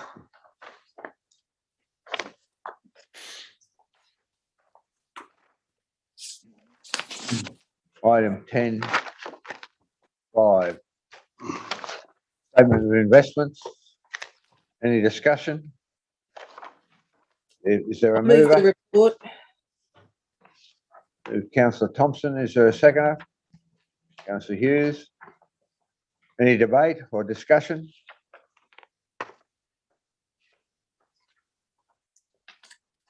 If not, I'll put the motion. All those in favour? Against? Carried. Unanimous. Item 10.6. Immediate business continuity risks staffing. We have 4 motions in front of us.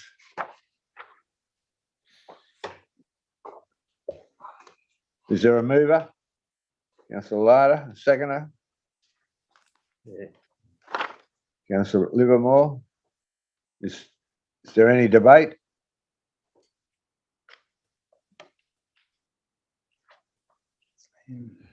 Councillor Ham?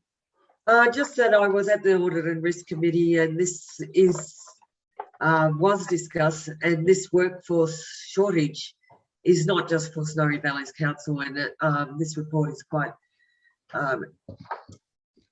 has stated quite clearly a lot of the issues, but I think people are aware quite everywhere that there are workforce shortages, and I think what I see, and it probably is up to the CEO to confirm this, but I have seen staff members just stepping up, and I know people, and even then when the CFO just said people were doing overtime, there are a lot of people really, really stepping up within the organisation, and I'd just like to thank them for that, because it is business as usual, and I do realise that a lot of people we're understaffed in many areas.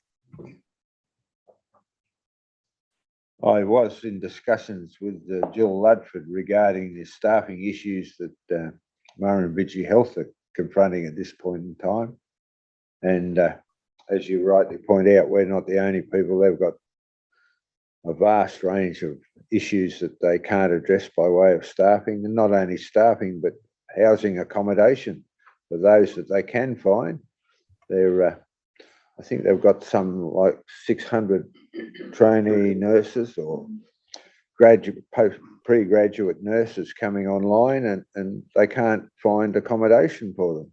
Yeah. So, it's not just confined to Snowy Valleys Council.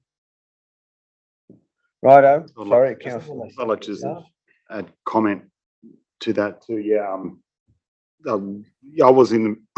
I did send it. I did get action from the state secretary on health to respond to the staffing situations in Battler Hospital, and we got a pretty positive result. But we also knew there was sort of restraints we're into across the board as well. So this is across the board. The second point I'd like to point out is probably opposite to what I just said, was that there is a underlying base level changeover for around about, if I'm not right or wrong, about 12% is the standard rollover anyway. So taking that into consideration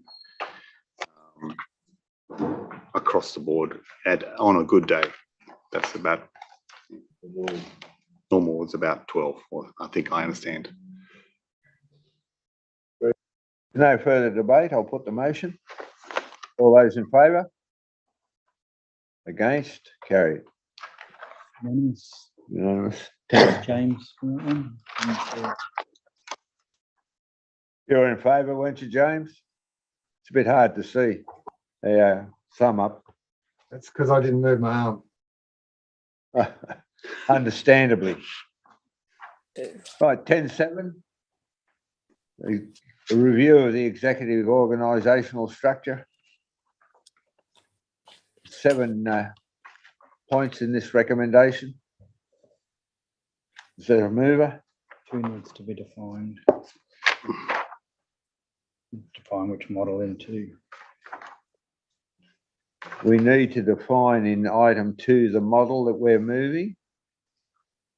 So there was 3 models, if my memory serves me correctly, and I think I would be in favour of the 3rd model. I don't know how everybody else feels. I'll move all Mr. Mayor, it might be worthwhile going into committee for this one, I think. Can I move recommendation? Just a moment. We need a mover and a seconder. For recommendation 1, and then a procedural motion to go into committee for the others to discuss. Go back to the start. Councillor Larder moves something. Councillor Larder moved all 7 with the Model 3 option in item 2. Is there a seconder? Yeah, If not, sorry, which model? Model 3. Hayes. Yeah, Councillor Hayes moved. We've got a mover and a seconder for the 7 recommendations with Option. Model 3 as the option in item 2. Right. So, any debate? If not, or does anyone wish to move that we go into committee to discuss this? I think committee. Been moved by Councillor Sorry, Hughes. sorry, Mr. Chair, I'd like to move into the committee for this. The committee. Is that what we're doing? Yeah. Yeah, you sort of gave us 2 options there. Yeah, well, it's been moved with option 3.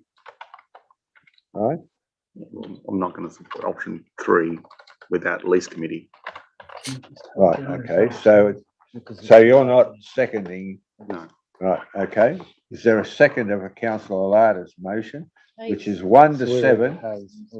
Oh, sorry, Councillor Hayes. Right. Okay. So now, are you moving? We go into committee. Councillor Hayes is moving. We go into committee. Is there a seconder? Hughes. Hughes. Yes. Here, put it here in front of me. Okay. Right. Too many H's. Is there a seconder? Councillor Ham. I'll put the motion. All those in favour? Against? Carried. Righto. So we're in committee. Who wants to start? Well, Councillor causing the trouble of so. Hughes. Hughes. We're talking about option on the heat graph. Is that what we're calling it? That's right. Strategic drive. Option 3 would not be achieving the financial gains that we keep banging on about. And I think that's a straight way to say that's probably not going to be the best one to be accepted by the community as well as anything else. Not to mention it's maybe a bit harder to find the staff to do that. Councillor Through you, Ivel. Mr. Mayor, can I ask, what's the structure model that we currently have in place at council? In your confidential attachment, and the current structure, if I was just, includes the CEO as tier 1, and in tier 2, you have an executive director, community and corporate, an executive director, infrastructure, and you have a chief financial officer and a chief of staff. So you've got 4 directors. They're not. No. They're not on the same level. So even though it's Yep. tier 2, Yep. there's only 2 there that are senior executive, Thank you. and one of those other ones in there is a contract termed position, not a full-time staff member. Do one. Thank you. Any further discussion? Councillor Livermore. If I may, Mr. Mayor, through you.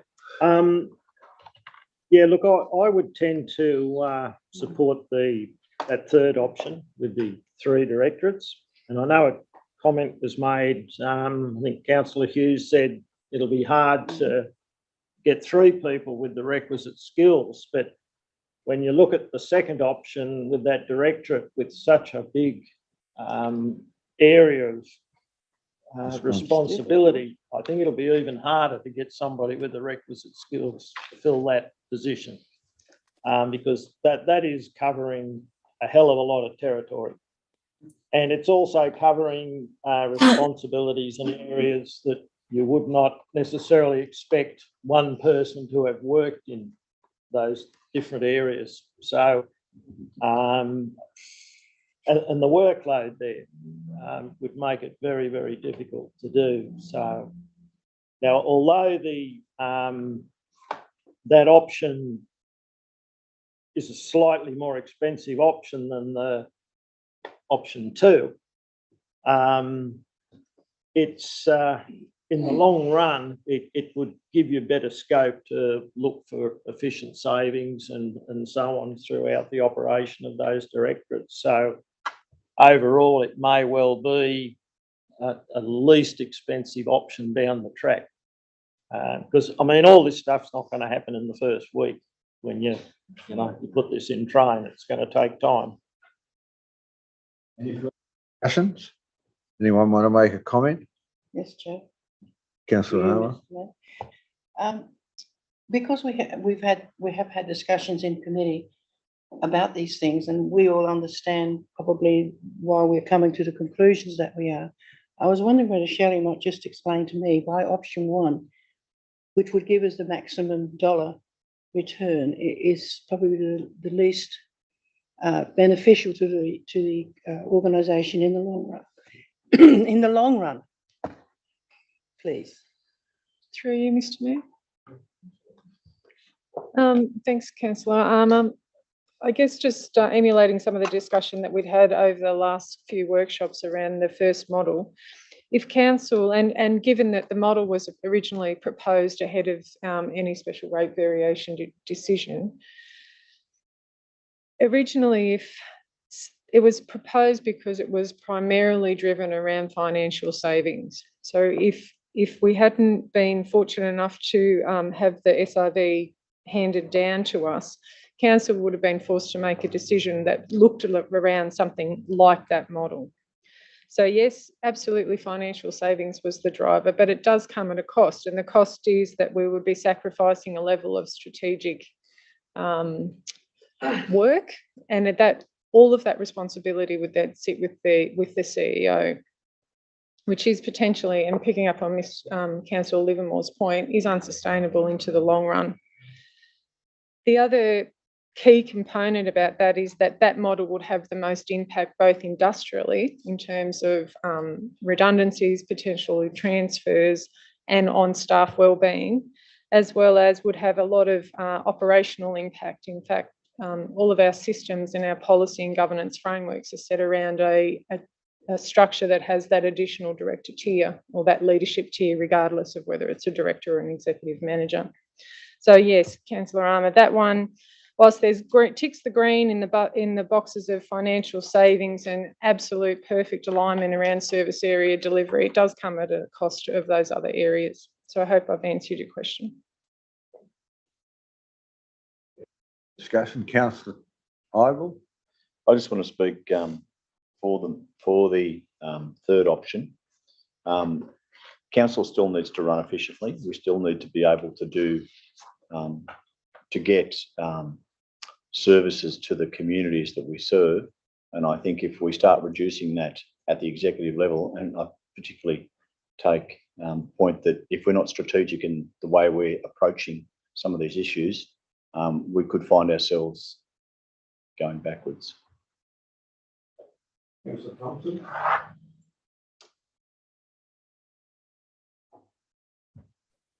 I think what we need to be really careful of is that we don't end up throwing the baby out with the bathwater and only look at the bottom line financially.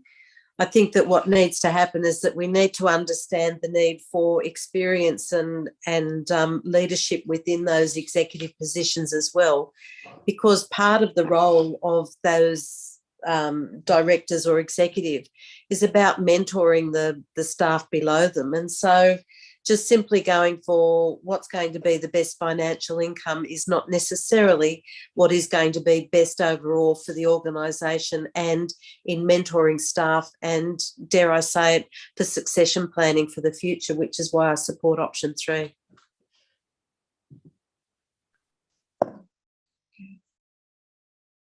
Any further discussion? Just Councillor Hayes, you need a bigger hand.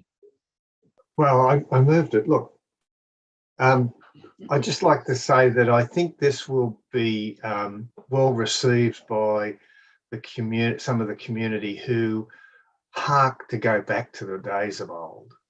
And I think this is the structure that they're more comfortable with. It's the structure they understand better. So it is a more comfortable one for them to understand. So I think they'll like that. It's not the shock of the new. It's a little bit more comfortable. So there's not a lot of savings, but there are some. And look, over the time since the 12th of May 2016, there have been numerous changes, and there's been quite a lot of efficiency changes, along the way. The issue, of course, is the the actual increase in salaries, and that's what we've got to look at. And that's something that's going to be something that can't be addressed. So we need to be able to find, I think, going into the future, more income to pay for those increased salaries. Any further discussion? If there's no further, Councillor Arter. I'll just say this now rather than closing the debate when we go back. Look, I agree with what everyone said, and I think the fact that Councillor Livermore is in favour of this option, is a positive. Having been a director, he obviously understands the operational concepts of what's involved. So, his support of that, makes it resoundingly common sense to me to go in that pathway, because it's not all about cost. As Councillor Thompson pointed out, with the mentoring, that is a fantastic helicopter view of what we need to do. And not only that, but I think Snowy Valleys Council needs to be seen as a training ground and somewhere where local government people want to come. And if we've got that level of expertise at the top, we'll create an environment here where people will want to come. Because it's not all about the money for some people. If we've got really good people and in the local government sector, I mean, people speak a lot in local government sectors, don't they? And there's councils and there's councils. So we want people to say, look, Snowy Valleys Council is a progressive council. It's got a good management structure. They're doing some really good things, and I want to go there and I want to learn, something. So I think that's the real positive out of it. And, we can start to embrace some of our training mechanisms. So our facilitated apprenticeships and cadetships and those sorts of things. They're the value add things that you don't get by going down those other models. And I think we'll end up saving in the long term, because we'll have a management structure and a corporate governance that will make responsible decisions that will save us money and make good decisions for the community in the long term.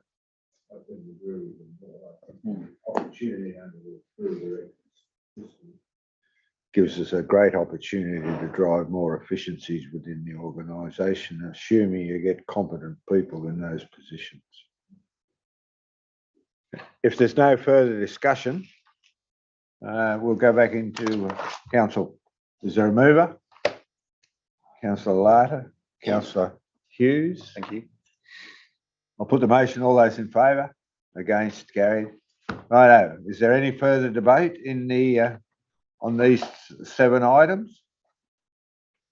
If not, I'll put the motion. All those in favour? Against? Carried. Unanimous. Righto. Next item.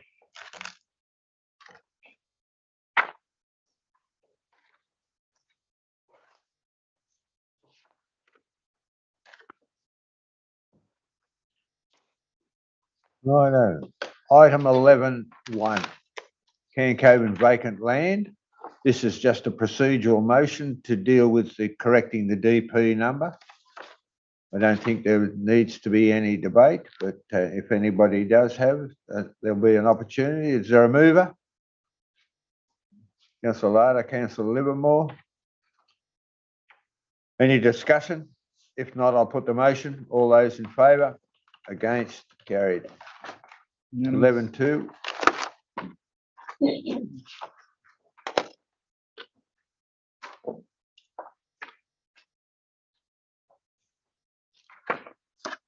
This is where I get This is Good for your legs. Good for your Are legs. you vacating the premises, are you, Councillor? Just the Not room. totally, I was just out the back, thank you. Very good. The next Mayor? 2 items, Had the cup- 11.2 and 11.2 and 11.3. Righto. Now this item 11.2 and the items in 11 will require some considerable discussion. I have a mover and a seconder, I assume. Councillor Ham, are you moving? You're on mute, Councillor Ham. Push the button. Thank you. That's I'm better. asking if I can leave the meeting, please. I'm not feeling very well. I'd like to be excused for the rest of the meeting. Right, very good. Righto. Take care. Is there a mover? Councillor Larter, is there? I'm happy to move 1 and 2, but take out the word refusal and actually approve. Okay. Yeah.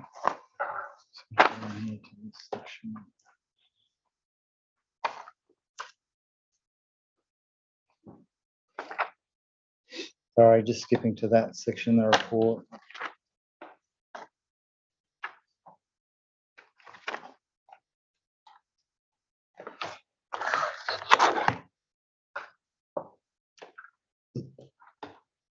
So you want, as per the options, one in the options, the council determined development application 22/23, seeking development consent for boundary adjustment, consolidation of lots and transfer of a building entitlement to an unrelated allotment by way of approval, and delegate the chief executive officer delegation to apply standard conditions of development consent to the notice of determination. So that's items 1 and 2, with what 2 being option 1. That's correct. Right. Is there a seconder?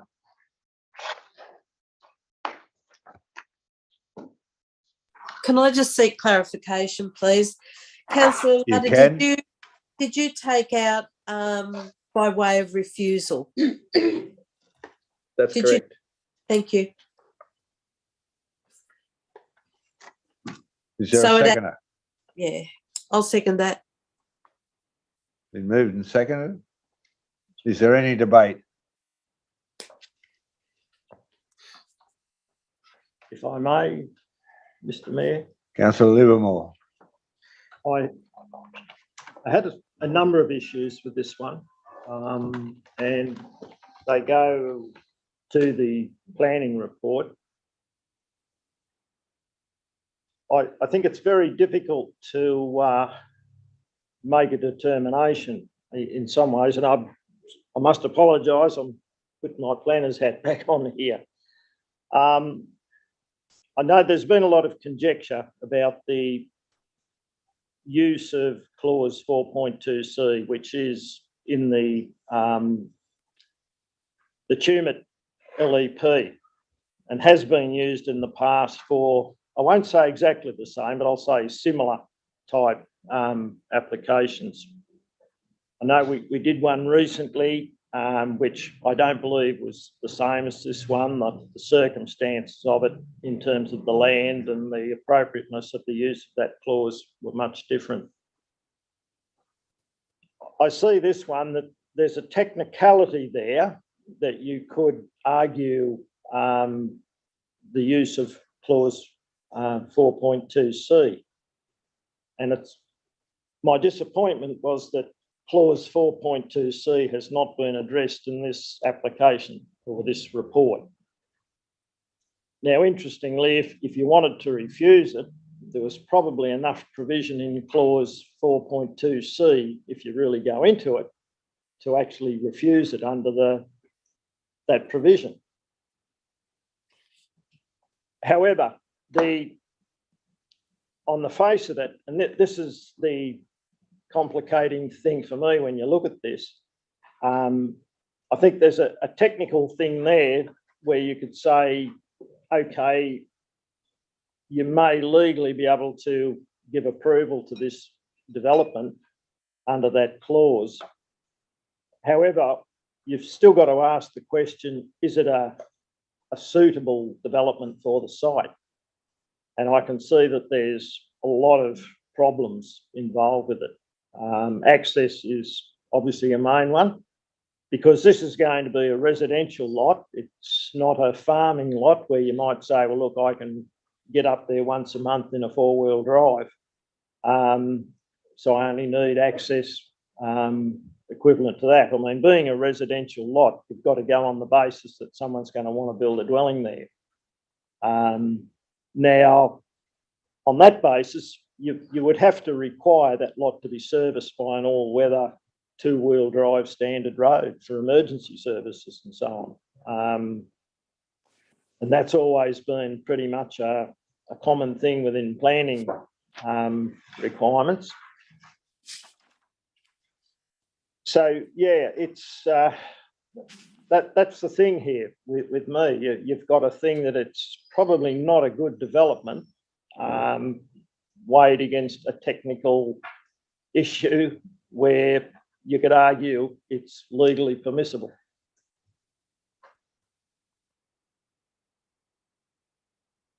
But Could you determine this with requirements? well, you could, and I mean, I've got to be mindful I don't get too much into the planning stuff with this, but look, there's provision in the Act for something like this could be approved as a deferred commencement type development, where certain conditions could be applied to it that would be the first stages that would have to be addressed before you could actually give the final approval for the final development and sign off of a subdivision certificate and so on. As I say, I mean, Nick is probably the best person to sort of talk about those things.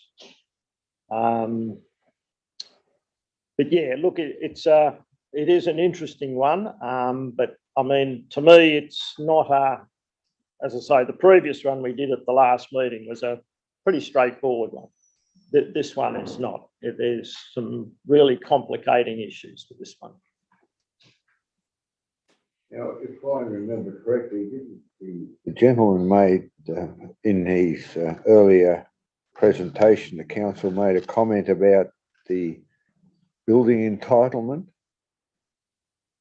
on the second block, or the block, not the block that's been created and the building entitlement transferred.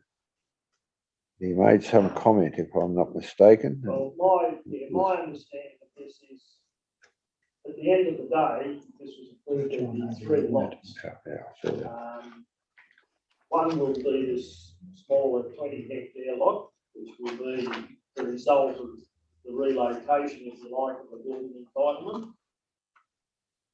The residue of the land would be split into 2 lots. Now, one of those would be a lot of them, at least the minimum 150 hectares, and attract a building entitlement. The remainder of the land, which just forget what size that would be, but it would be a big enough lot to carry a building entitlement. However, by using clause 4.2C, you cannot create an opportunity for an additional dwelling entitlement. And that's the key to that. Now, the land as it stands would have opportunity for 2 dwelling entitlements. Okay, but by moving one to the little block up the top, that only leaves 1, even though there's enough land area for another 2 lots that would have a dwelling entitlement under normal circumstances. By virtue of the size of it. By the size of it. So the proposal would be to have a Section 88B instrument over that other lot to prohibit the building of a dwelling on. So that's my understanding of the proposal in the nutshell. But if the property that's there was just going to be cut in half, or a 150 hectare lot taken off it, there's not too many issues really. They'd be just rural lots, even though they would have dwelling entitlements. But this other small one is basically, it's a residential lot. So, and probably not in a good location to have a residential lot.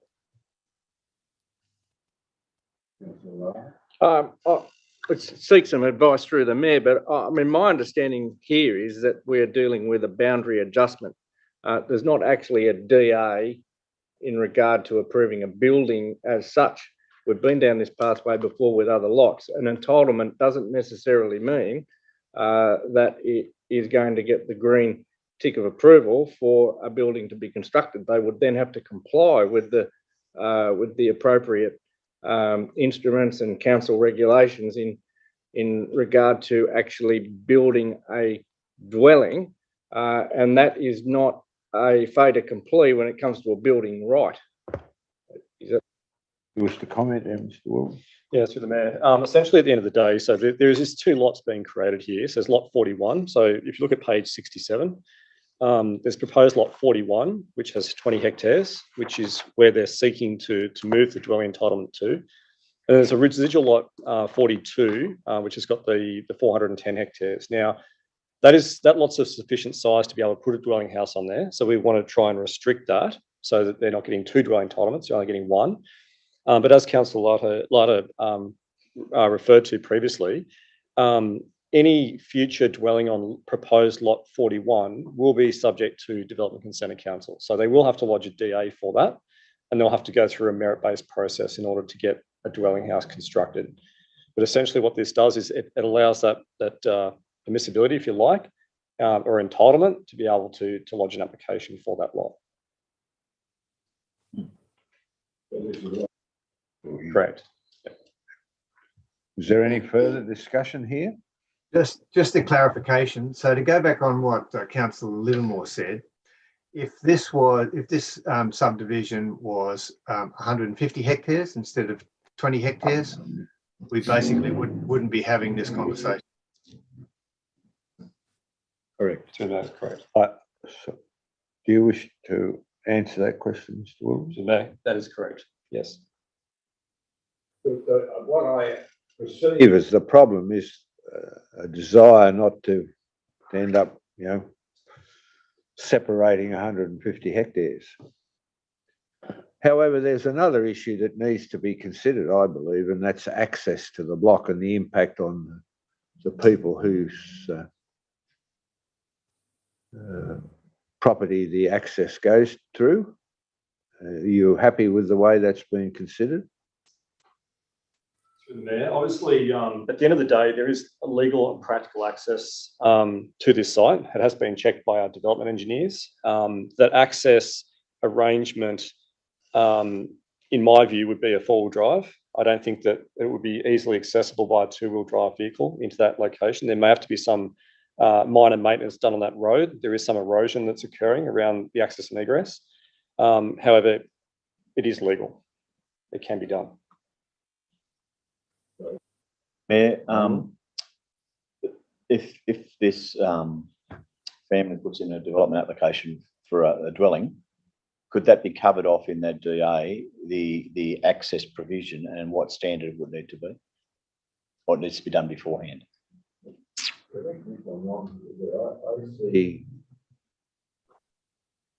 A number of steps before we get to that position, right? And I'll be guided by what you have to say, Mr. Wilton. And so far as I think the opportunity would exist then, if there was an application to build, and it's obviously not going to be for major agricultural type activity, to put some requirement on the access to that block or lot through from the end of the existing constructed road, would there?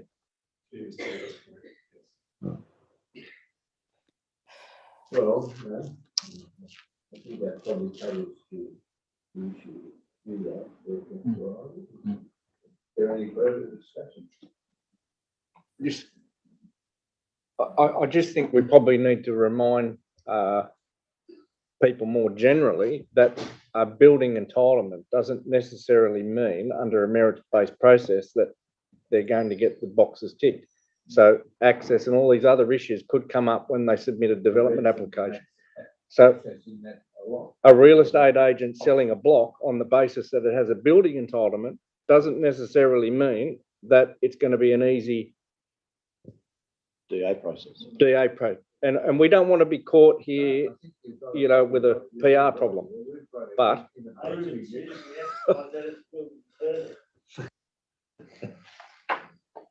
I mean, that's why I'm happy for it to go through on that basis. I don't think, I think what we're doing is prudent and reasonable, and we're being upfront. But I think what we're saying now is that whoever, eventually wants to build on this property will be subject to the normal terms and conditions of council. And do you want to include that, or is it appropriate that we include that as and how many?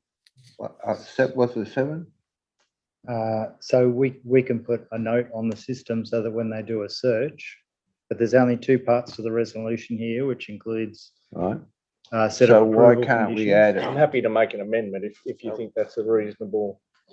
If you could get some wording. Is it legal for us to draw their attention? Through the mayor, what I would be inclined to do is put what they call 88E public positive covenant on the actual subdivision that requires any future application relating to that site that they may have to upgrade the road to a certain standard. And we could then, that goes on a contract of sale. So any third party that will buy that lot will be aware through their solicitors. So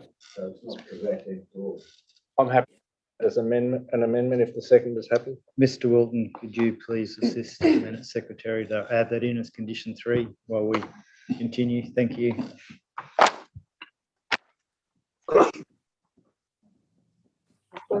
There, Reg. Yeah, that's good. That's a good effort. Very clear. Look, I think, you know, we can't leave ambiguities out there as far as I'm concerned. Positive covenant. People have been caught before. So. That's right. Forewarned is forearmed. Right. And Mr. Mayor, this may all be just historical in a year or two following what the new LEP when it's eventually done. I'd have to seek advice on that because my understanding is the LEP may permit this type of activity, but it still doesn't preclude the necessity to meet the requirements before you can build a house.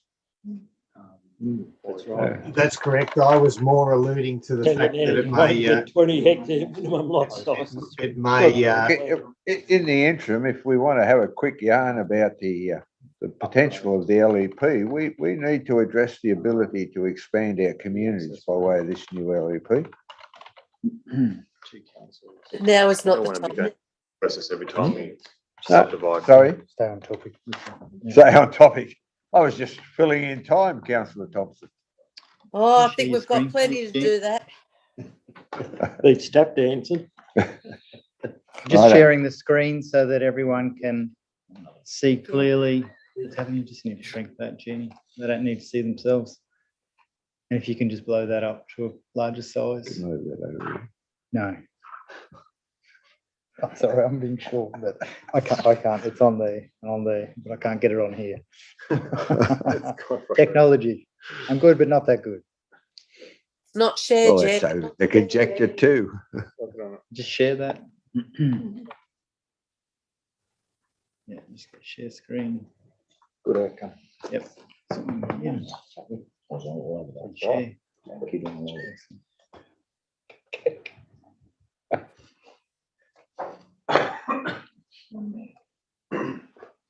So just in relation to that, Sorry. just in relation to that, the reason why we've chosen a section 88E public positive covenant as opposed to an 88B is because if someone does a complying development certificate, it actually suspends the covenants on the land. But if it's an 88E instrument, Stays there. it stays there. That's right. Yeah. Very good. Is that consistent? Are you happy? The mover and second are happy with that inclusion? The seconder was? It was Lada and Thompson. Councillor Thompson, are you happy with that? Right. Yep. If there's no further debate, I'll put the motion. Share. All those in favour? Against? Carried Unanimously. unanimously. Thank you. Right. Next item.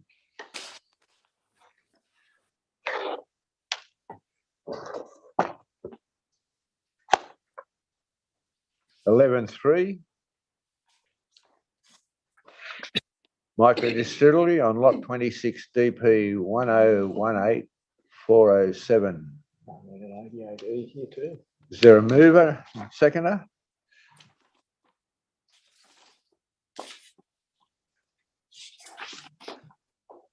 Mover?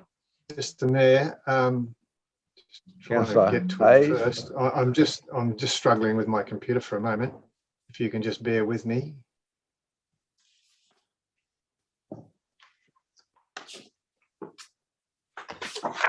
This is 11.3. 11.3. Just given the fact that we Micro had, distillery. Yeah, that we had public forum, quite a lot of discussion from public forum on this. I would ask that this be deferred for another month until we can get some more information. So I'd like to move that way, please. Mover, Happy to. seconder, councillor Larter. Is there any debate? Just to say that the actual public forum posed more questions than it answered. So there's a lot of information that we need to find out before we can make an informed decision on this. Councillor Larter? I was just wondering, we've just given how this affects a waterway, and are we able to get a report from the government agencies, either water agencies or the EPA, about the potential impact? Fisheries or whoever controls it? I'm not sure who controls it, but just get.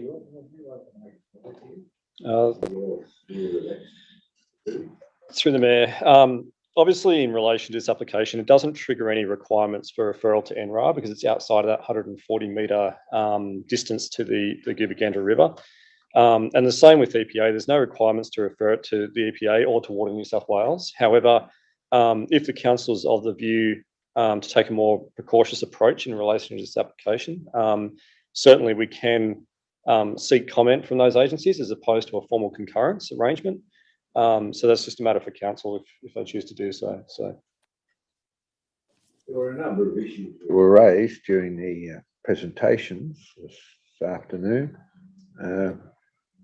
based on Councillor Hayes' concern and Councillor Larter's concern. Is there any other comment that anyone wishes to make? Just because given the number of issues that have been raised, I'd support maybe deferring this for a month. But I'd also recommend all parties willing that perhaps we can go out on site and actually stand on the site and get a good perspective of what's proposed and you know, the site conditions. Because it's very hard, you know, making informed decisions. I find it anyway when you're not familiar with the site and so on. I think it's important when we get to these controversial exercises that we are practically aware of what we're discussing rather than being remote. Yeah. Councillor Thompson? I think part of what we learnt today too, which I was under the impression initially that the ethanol was going to be produced on site, not necessarily shipped in. So what we're seeing is the distillery being used, but not necessarily creating the base alcohol out there. I know that many years ago when the Green Room existed, that was a hugely popular area that people went to. And I'm also aware that at the moment, council's putting a lot of time and effort into developing the trails and thank you, the tracks and trails. And I think, you know, we need to be open-minded and we need to, as we say all the time, look at ways that we can make some of these projects happen, not just always look at ways of why they can't happen. So maybe even looking at some of the concerns that were raised, but also keeping in mind that the two main objectives today also have businesses out there that are located very close to the river themselves. There's no sewerage out there, so they're all on septic tanks. They're relying on the water as well. So I think deferring gives everybody the opportunity to get more information and have a few more questions answered. As Councillor Hayes said, it sort of today's presentation raised more questions than it answered. Councillor Ivell? Through you, Mr. Mayor, I concur with Councillor Thompson. I remember when the Green Room was there, the traffic out there would have been no different than the traffic expected for this development. And the fact that, like Councillor Thompson, that ethanol is being brought on site, not manufactured on site, makes a big difference. So it's no different to that operation when it was at the back of one of the pubs, not far from the Tumut River here in town. So, you know, got to take that into consideration as well. From the presentations we received today, that there were a number of issues that it would be prudent to clarify. Councillor Larder? Mr. Mayor, it's obviously contentious, and you know, I think given the fact that there was legal parties referred to, you know, I think that, you know, we've got a duty of care and due diligence just to make sure that we are making an informed decision. Exactly, and I think if we could get an undertaking from those two state bodies, even if they don't comment, even if they participate on site with us, send a representative that can be on hand to basically see what we're seeing and offer some relevant advice. I think that would be a good way forward, and hopefully we can get all the parties involved, perhaps, you know, to move forward so that everyone's comfortable with it, as opposed to. You're happy with that? Yes. Through you, Mayor, Mr. Mayor. The presentations that we got this morning, there were some very broad statements made about their concerns without actually telling us what they want. And I think it's important that those people come back to us and tell us what their concerns are so we can address them going forward. I take your point, they were general concerns. That's right. If we could reconcile or quantify what those concerns are and seek professional response to that from their expertise, I think it would be beneficial for us to get an appropriate outcome. So based on what's been suggested, Future. and mover and a seconder. To the future, defer. No further debate. I'll put that motion. All those in favour? Against? Carried. Unanimous. Righto. Next one. Mr. Mayor, could I please Councillor move? Thompson? Could I please move Councillor. that we? Hold on, Tick, please. Can we just wait for Councillor Armour to come back in to the room?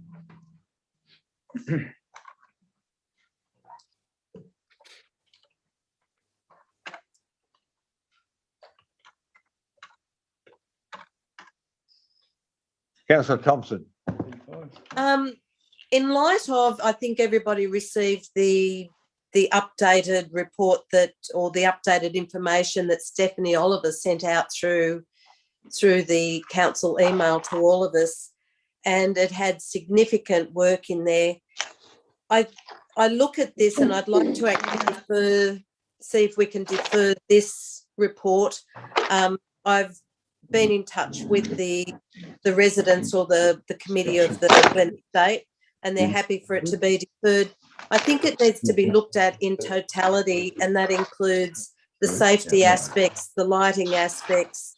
They're more than happy for the proposal to be developed at Bottlebrook, but they also feel that there needs to be some significant work done in preparing. So based on that, I'd like to move that this report be deferred so that we can actually develop a further report on a much bigger picture for that side of Buttlebrook. It's been moved. Is there a seconder? Councillor Ivell. It's been moved and seconded. Look, if I might make a suggestion, I think it would be, I don't have a problem with the deferral, but I think it would be beneficial for us to go into committee to have a general discussion about this so that we can at least document or bring to light issues that we feel need to be addressed in the deferral. So if someone move, Councillor Larder, Councillor Armour, I'll put the motion. All those in favour? Against? Carried. Unanimous. Look, it's an opportunity to have a bit of a look at this. I can see a number of problems associated with this what would you say, continuing development without addressing these problems one way or the other. At the end of the day, it really doesn't matter, but we need them resolved either in the affirmative or the negative or whatever. So how about we have just a bit of a general discussion about the issues that have been identified at the Glen Estate. I believe the balance of the blocks have been sold without a great deal of concern. So, let's have a bit of a general discussion about. Councillor Thompson, would you like to start? Thank you, Mr. Mayor.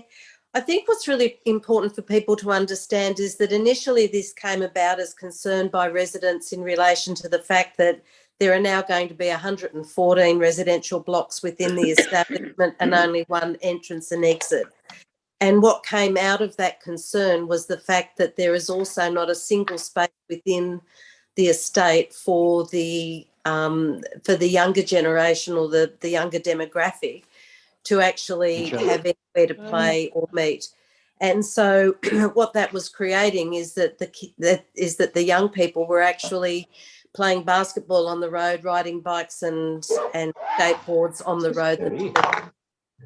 So what has now been looked at is that there is a park or a recreational area in Bottlebrush Drive, but the access to that area is not good. The lighting is not good.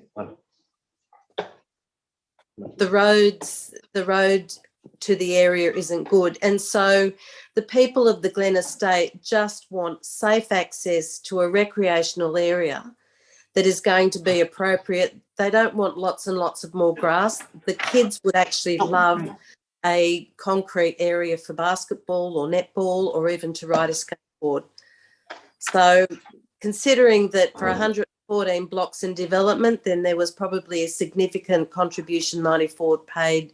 We probably need to be looking at how do we put some of that back into the residents for Glen Estate. Can I ask a question? And I think I've asked this before. What's the amount of Section 94 contributions we have? And were any of them attracted to the Glen Estate? Can anybody answer that question? Through the Mayor, there was $1,860 per lot has been paid. The latest round of 35 lots hasn't been paid at this stage because they don't have a subdivision work certificate to undertake the construction works. And obviously that's paid prior to when they get a subdivision certificate and they register the lots. So based on that number, I have asked Finance a little while ago about the actual restricted fund amount that we have in the bank, but I haven't actually got a response to that yet. So they were chasing that down for me. Any other? Well, look, I'm not sure, but it looks to me like the horse has already bolted here, regardless of what's happened. I mean, there's one block left, which potentially we could purchase for the purpose of making an open space. Is that right? But we're opting not to because it's not budgeted for, obviously. The egress and access was addressed by that. You had a meeting with the developer and that all got resolved? Is that? I don't believe that. Through the Mayor, we had some discussions with the developer in terms of additional accesses to the site, and we've basically come to the conclusion that the current subdivision layout can't be amended. We've provided additional opportunity for in the new subdivision to have an egress point from the subdivision, emergency egress point. And I think that whilst it's not agreed to, it's accepted that that's the point in which there'll be a couple of bollards placed in there and they can be taken out for emergency reasons if possible. So 3 metre wide easement at the rear of the subdivision. So it'll be all weather access. Well, I mean, realistically, I think the reality is here that like it or dislike it, it got approved and decisions were made which we can't turn back.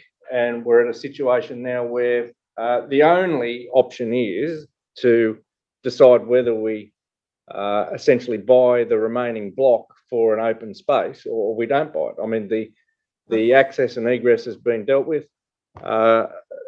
There's really nothing more you can do. The blocks have been sold. I mean, so obviously the people who bought them didn't have any concerns. So, look, if you're comparing apples with apples, I think we say, you know, I'd sooner be in the Glen Estate than at Goobergandra during a fire. Put it that way. As you Excuse said, me, you Mr. know, Mayor. just a Mr. Mayor. moment, just a moment. We haven't, the people who bought them originally didn't have a problem either. So, Councillor Thompson. Just to clarify a point that Councillor Larder raised is that there's no longer the question of actually purchasing a block of land and developing a recreation area within the estate itself. And that's not what the representatives from the Glen Estate are sending through to us. If you'd have looked at the information that was sent through, the most updated information from Stephanie Oliver, it very clearly indicates and outlines that their preferred option now is that it's an upgrade of the Bottlebrush Drive park and recreation area.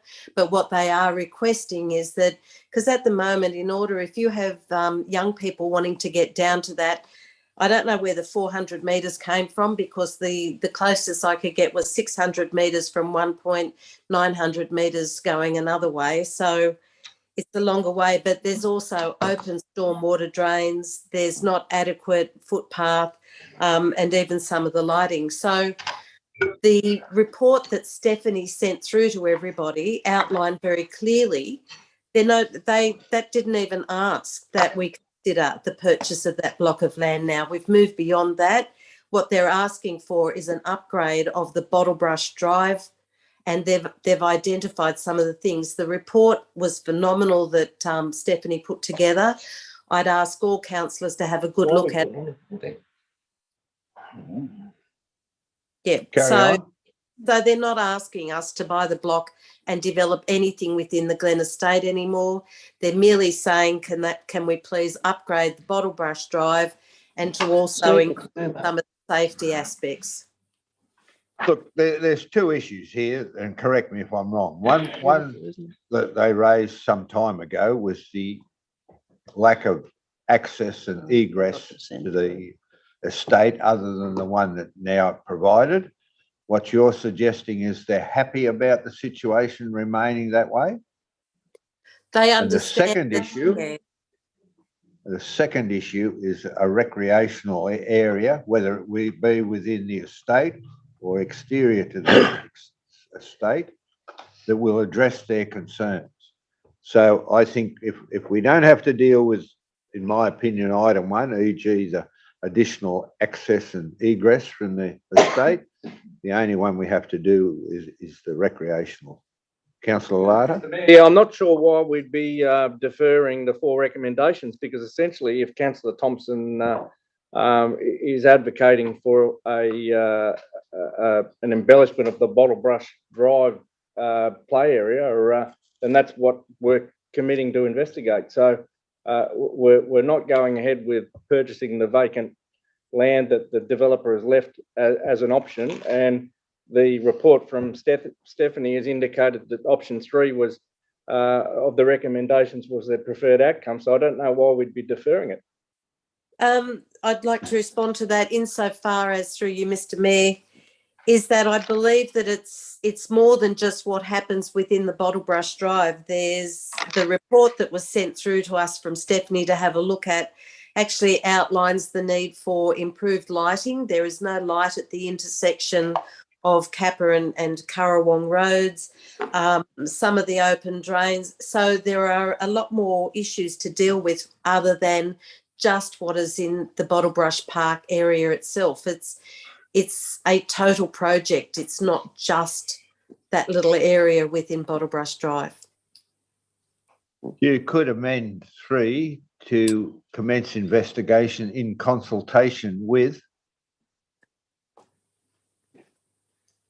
the residents of Glen Estate, and that way you address, you get the issue underway straight away, and you determine that they need to be engaged in the process. Councillor Mr. Mayor, I I concur with what councillor Thompson says. I think we need to defer this and get more information on the issues that she's raised, the open drains, the lighting, and the upgrade of that bottle brush recreation area, what that's going to cost. We need to know that. Any further discussion? Well, I think the recommendation covers that. I mean, what you need to do is basically ask for that, not defer it. I mean, we need that information, and that's what it's asking for. I mean, number 3 can be virtually everything. You just have to look at it as everything, as opposed to, you know, that 3 can encompass the lighting, the drains, everything. But it's what you report back to us. That's why I was suggesting that it's in consultation. I think Whatever you- Consultation with the residents. I mean, I'm sure they don't want it sitting around for another month. Well, I do agree with you. I think that there's a need to move it forward as long as we make sure that we engage with these people who are driving the issue. The idea of doing it remotely from engaging with those people will achieve nothing. May I comment? Maybe you could just, in 3, you could just remove the including provision of and just leave it open. So commence investigations into embellishment of a recreation reserve, get rid of bottle brush close, Tumut. In consultation In with consultation. representatives from the Glen Estate. Yeah. Yep. And then you could proceed. So if someone wanted to put that forward as an amendment, we can type that up. Yep, I'm happy to put that as the amendment. Well, if the mover and seconder are happy with that, because essentially it's consistent with what they've got there, only it just covers those. The only difference is that there's been a move for deferring it, which is very different to a move. Yeah, right. So I think an amendment is a safer way to go. Right. If you'll move, oh well. So Council. so the motion to defer can lapse, and then we put up, I'm happy to then move the recommendations with that change to point 3. That would work. Yep. If the second is happy for that to lapse as well. Yes, sir. Happy? Yes, sir. All right. Righto. So now we have what we have in front of us with that amendment to. We'll just type that up 3. so that it's very clear. Jeannie's just copying that through. I do think that we need to proceed with it. Sorry. Is that where you are here? We just need to change the wording. of this one. Yeah. So commence investigations into, yeah. Where are we getting rid of past up to? Uh, I think it's into quite past the. embellishment, get rid of old bottle brush close. Tumut recreation In consultation. That's beautiful. of Tumut recreational reserves in consultation with relevant stakeholders. Get rid of, including the provision of hard stand, and leave it to there, so and council investigate. Provision of footpaths from the Glen Estate. Get rid of that. Lighting. Yep, get rid of that, delete that, just stick with your word, delete that. Footpaths, comma, lighting. Drainage. And drainage, yeah, anything else? Does that I cover it? can't see it. Can you put it on a share screen, please? Yep. You can buy it now. Coming up. Thank you. That's it. Shared the wrong thing. No, you got it. That's No, right. got it? Yeah. That's it. Yep. Council Make it a investigating. little bit bigger. I don't know why we have to have embellishment, but anyway, council investigation. Investigations into. Well, it's changes essentially. Into improvements, maybe? Improvements. Yeah, improvements, thanks. Yep. Improvements. Need to have a word of the day. To a Tumut recreation, sorry, to Tumut recreation reserves. We'll sue him. Consultation with That doesn't one. mention anything about the Bottle Brush Drive. Yeah, I think we've existing, got to get Buttle Brush. And Drive that in needs to Well, I be in there. specifically, if I may through the mayor, I specifically excluded Bottle Brush Drive because you're looking at road reserve footpaths all the way through to Bottle Brush. So it just says Chimit Recreation Reserves. That opens up road reserves. It opens up Bottle Brush reserves. You've got a bit more freedom there because you want to connect that area through to that reserve, and hence it will involve other land. Yeah. It just gives you more flexibility. Happy with that? She's thinking. Yeah, I'm just, yeah. As long as Look, if they haven't stakeholders, got the intent, yeah, no, that's okay. As missed long the as point. stakeholders, as long as stakeholders includes representatives of the Glen Estate. I think the stakeholders would include the people that live there. Can I Thank also clarify, if I may, through the mayor, that the first item, the second item there actually allows the developer to sell his block. sell that block of That's land right, and yeah. for us to Yeah. get another resident who needs a house into it, because it's Yep. being very definitive around that. I think Yep. it's appropriate that we act in, Yep. an appropriate time. You can stop the share now, thank you. Now, are we happy there? Look, I think if people were to miss the intent of our discussions here, they would be naive in the extreme. Thanks, Mr. Mayor. So, Out of committee? out of the I'll committee, move out of the committee, out of move. committee. Councillor Thompson, seconder. Councillor Armour, sorry, I beat you to it. All those in favour? Against? Carried. Will someone move the now I'd like to. amended recommendation? Moved, Councillor Thompson, seconder. Councillor Ivel. I'll put the motion. If there's no further debate, I'll put the motion. All those in favour? Against? Carried unanimously. Next item. Thank you. Confidential. Someone move that we go into confidential. You got your wording? Move. Sorry, Have where's the we- wording? Just Extra one. Haven't we got a late report that's not in Uh, confidential? Okay, we can deal with that yeah, first. if deal you with want that to. first. Someone moves a late report. Which one? Moved by councillor Lara, seconded by councillor Ivel. I'll put the motion. All those in favour? Against? Carried. What have we got? Okay. Lotto win. No, oh, that's 2.1. All right.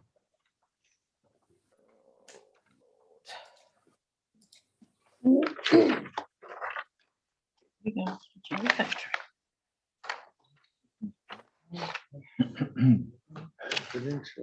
L 1.1, humid evacuation and multi-purpose facility due diligence outcome report. This is dealing with obviously the evacuation centre and an update as to where the situation is at present.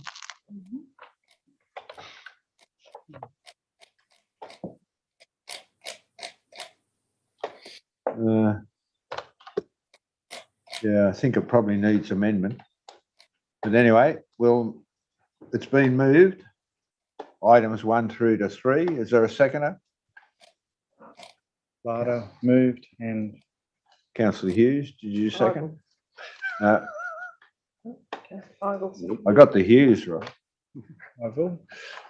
Councillor Ivel, Beg your pardon, sir? are you seconding this motion? I We can need do a that. second. I can Very second good, that. thank you. Look, if I can speak on it initially, I believe that we need to look at, based on this report, we need to look at restructuring this way forward here. Now, I don't believe this recommendations 1 through to 3 give us or are suggesting that opportunity. So if we want to have a discussion on it, we'll move into committee. If not, we'll move Councillor Larder. Is there a seconder? Councillor Livermore. Well, I thought I might galvanise your thinking process. Right, it's been moved and seconded that we go into committee. who's going to start the discussion? Can I vote on that? Vote. Move, second. Can I have a for and against, please? Those for? Against? Carried. Is that Unanimous, or- yeah. Right. Definitely unanimous. We're getting That's all. tired, councillors. Well, time's going on, righto, so who wants to start the discussion?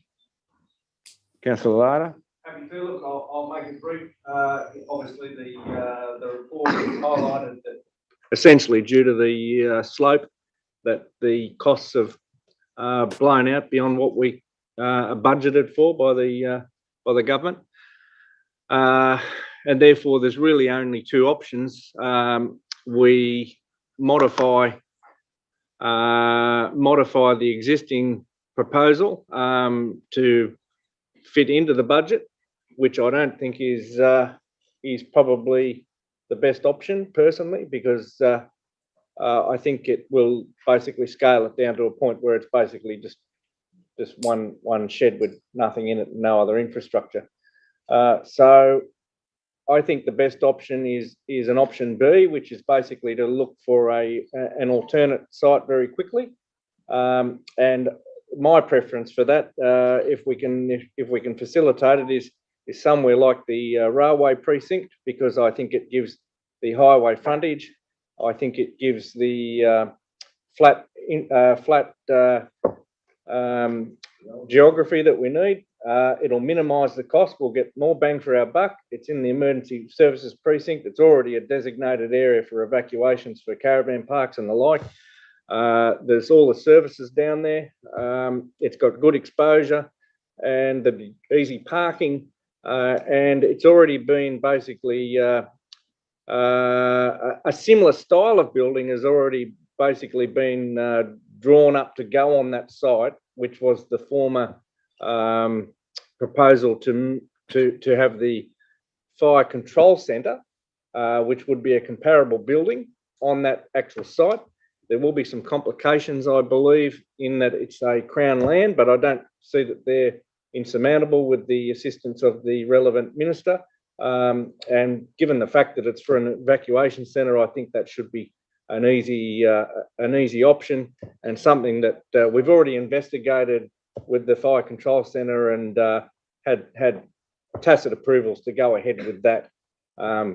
Just requiring a few paperwork ticks. So I think that that's the sensible, alternative. Obviously, we'll need to consult, and other people will have views on whether that's a good idea or not. But that's where I sit. Discussion? Look, from my point of view, I think, one, we've got to downscale the magnitude of the proposal. And I do believe that another site would be much more appropriate, the railway land being ideally situated. The other thing I think we need to do is, the General Manager and I had an opportunity to briefly visit Holbrook yesterday to have a look at their sports ground development, which I believe cost about $2.2 million. It's a significant building involved in the process, as well as upgrade to the sporting facilities.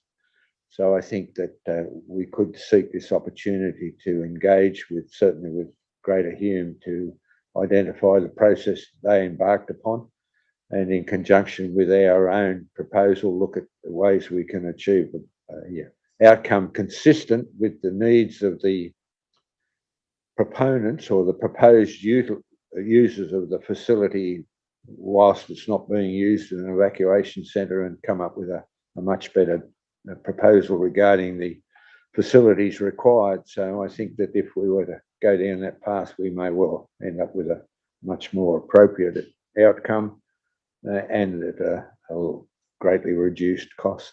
I'm open to other people making observations. Councillor Igle?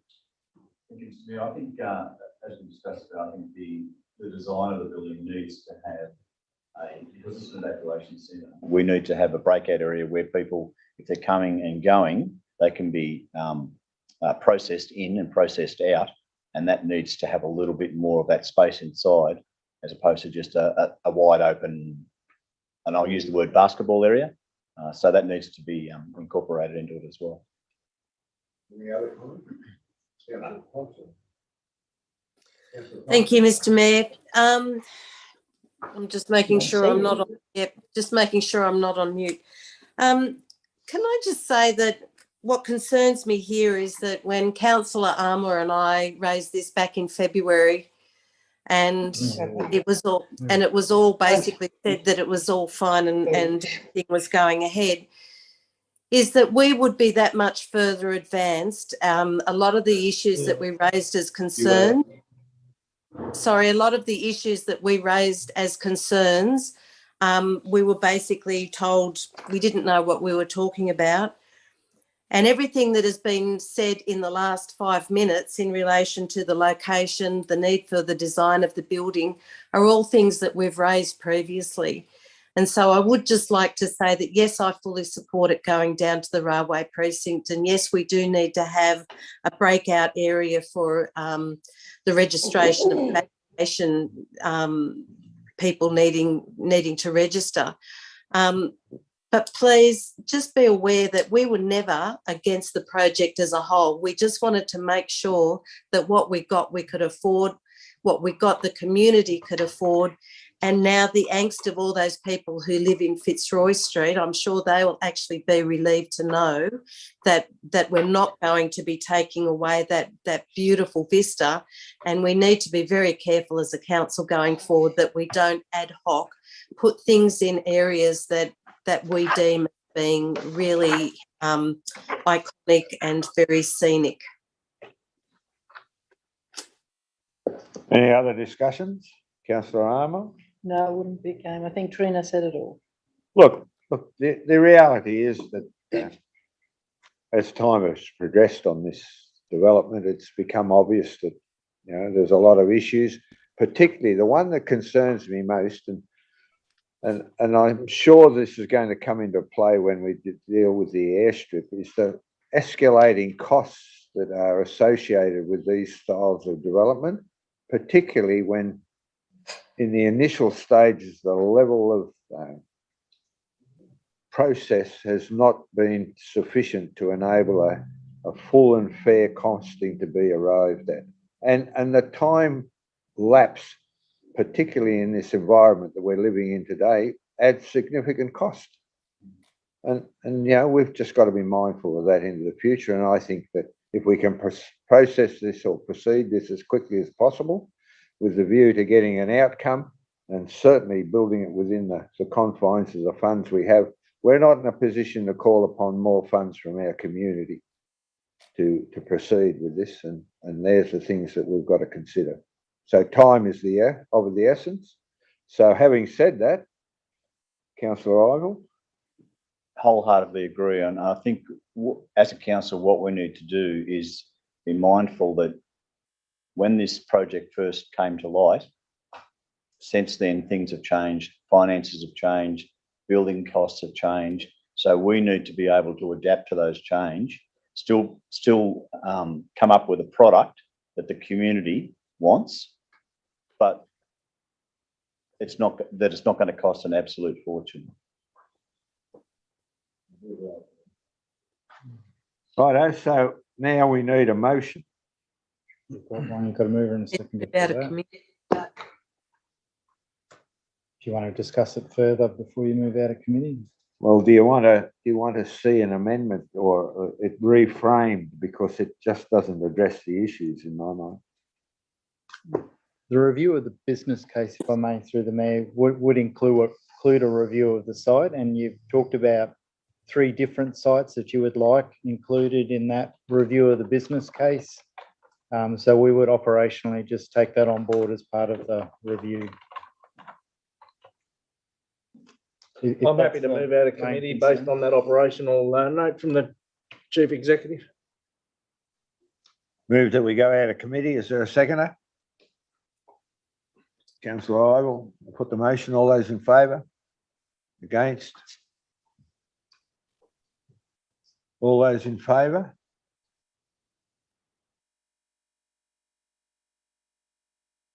Nancy?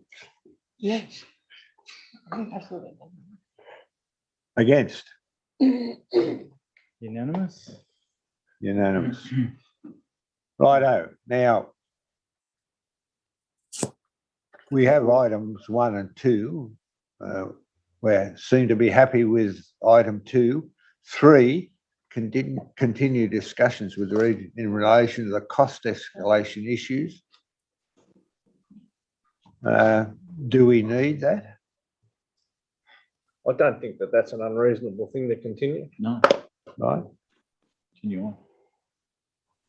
I've commenced that already, councillors. So I've already, we had, if I may, through the mayor, we had Regional New South Wales here, met with the mayor and the deputy mayor a couple of weeks ago. We talked about cost escalation on some of the other projects, and we anticipated we would have more.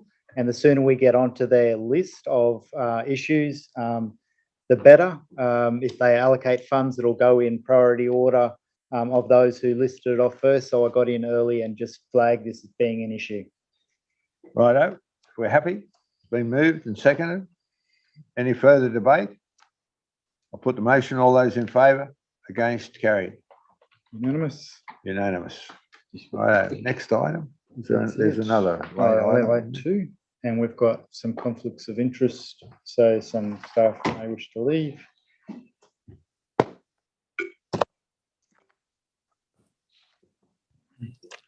L12, I believe. What's this one?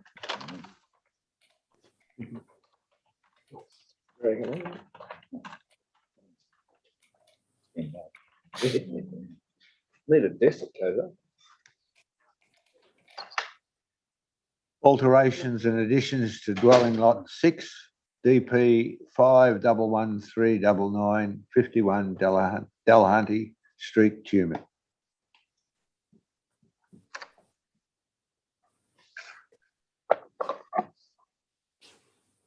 I'll move recommendation 1. Been moved. Recommendation 1, Councillor Thompson. Is there a seconder? Yeah, I'll do that. Councillor Armour. I'll put the motion. All those in favour? Your toe. Against? Carried. Deliberations on That was unanimous, was it? unanimous. Yeah, on 2. One.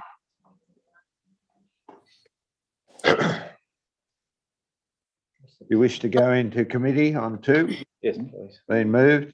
Do you Second want, it. what are you moving to first? We're moving to discuss item 2 in committee. You've already voted on 1, Yeah, we've received a so you've report. got nothing in front of you to go into committee on.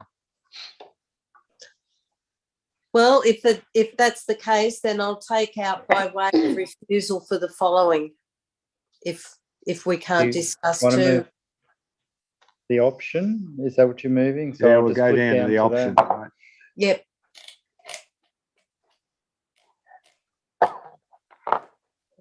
Option 1. Oh, sorry, and option 1 is option 2. That the council determine the development application RRR 22 being lot 6 on DP 555-11399 51 Delahunty Street by way of approval and delegate to the Chief Executive Officer the power to apply the standard conditions of consent to any notice of determination. As option 2, you're moving, sorry, as Yes. part of motion 2 or part motion 2 part, you're Option moving option 2. Option 2 is the, yeah, thank you. Right, is there a seconder? Councillor Armour. Debate?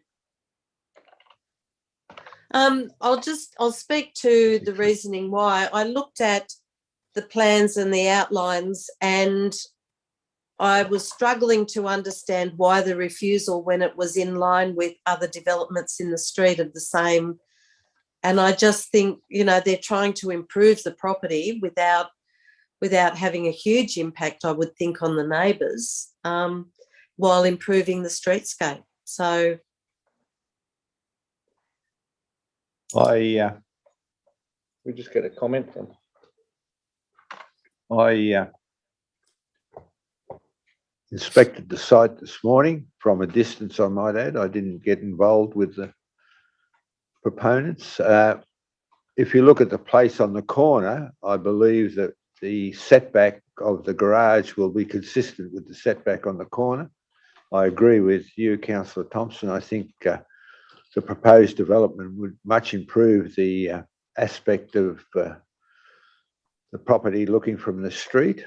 Now, I believe the issue was a DCP. Is that correct, Mr. Will? Would you like to explain to the councillors what the issues are there? Maybe that DCP might need some addressing. Thank you, Mr. Mayor. So there's 3 departures to Council's development control plan in relation to this application. So the first one relates to cut and fill the land. The land is quite slopey towards the rear. They are looking to do a cut of 1.55 metres, where this Council's development control plan provides a maximum of 1 metre. We don't believe that this is fatal to the application because you can either the issue at the rear of the site is that you can actually step that cut as opposed to having a straight up and down retaining wall of 1.5. The second variation or departure from council standards is in relation to the portico at the front. Again, I believe that this is not fatal to this application on the basis that the portico is what they call an articulation. So it is a building feature that's forward of the building line, but it's only very minor. The concerns that have been raised is the third departure, which relates to garages which are supposed to be set back 0.5 metres behind the building line of the actual building itself. This application is seeking to vary that standard by 3.5 metres, so it is a significant departure from council standards. And generally how we work out the building line setback, where it doesn't comply with council's DCP, is that there is generally an averaging. So if the house next door is set back 4 metres, and then the next one set back 5 metres, the next one set back 6 metres, that you can average them. So essentially that's what the designers tried to do. But the problem that they've got is that the building on the corner to the north, their actual front facade faces a different street. So that's why it hasn't been able to be taken into account in terms of the averaging. So rather than having a 3 metre setback, it's a 3 metre setback to their side wall, not their front facade. So that's why why the assessing officer said that there's a significant departure. For you, just gives you some, basis on which to look at or assess the proposal. Sounds like an easy one for me. Sorry, Sounds like an easy one for me. you want to make a comment, Councillor Livermore? Look, only, yeah, and some of the previous councils might recall when this was adopted, back in 2019, I came and did a presentation to council. And one of the key points I sort of raised there, if by nature, DCPs are very prescriptive, and quite often, if you want to follow that prescriptive nature to the letter, you will put the kibosh on what are often quite reasonable developments. And it's a case-by-case thing. You've got to look at the merits of it. So, it's understandable why this has come to council because it is a departure from the DCP. However, when you go and look at it there and look at the plans, I mean, there's currently a big carport that's set forward further than what they want the new garage to be set. And even though the house on the corner, yes, it is a 3 metre side setback, so fully compliant. However, when you look at the streetscape in the house where this is proposed, and because there is also some good established vegetation on the site, which I'm presuming the stuff on the boundary will remain and so on, which offers, a buffer to buildings sort of thing. And I mean, I've always looked at these things and, okay, you look at it and you've got to ask the question, is it a bad development or is it a positive development? And the reality is, I think in terms of streetscape and what they're proposing to do there, it's a positive development. And that's when I addressed council, I said, look, if you're going to have a prescriptive DCP, all right, you can't avoid that, but you've really got to be very mindful that you have provisions there to allow variations based on their merits. And this to me is a classic example of that. And you've also got to look at, okay, what are the potential downsides from it? And it's hard to see any real downsides from it. And it's been, I take it, reading the report, it's been notified to the adjoining owners and there's been no objection, so no one's got a problem with it. Go back out of committee if there's no further discussion. Is there a mover? In committee? I don't think No. we didn't go into No. committee. Didn't we? Oh, No. so this is general discussion. Fair enough. My apologies. Can I move in a second? Mover and a seconder. So it's just I voting. thought I now. did move it. Well, Councillor Thompson has Thompson, already Armour. moved. Councillor Armour has seconded. If there's no further debate, I'll put the motion. All those in favour? Against? Against? You're against, are you, Councillor Hayes, or no, that's something It's on your just a shoulder? delay. It's Huh? a delay, I think. Static chip. So that's unanimous? Unanimous, righto. Next item, which is, where's the words I've got to read? No, we don't have confidential. It's only There's confidential. no, it was only confidential. Okay. Oh, attachments, that's right. Yeah. Very good. So is there any further business to be discussed? There's nothing on the agenda. So If there's no further business to be discussed, I'll thank everybody for their attendance.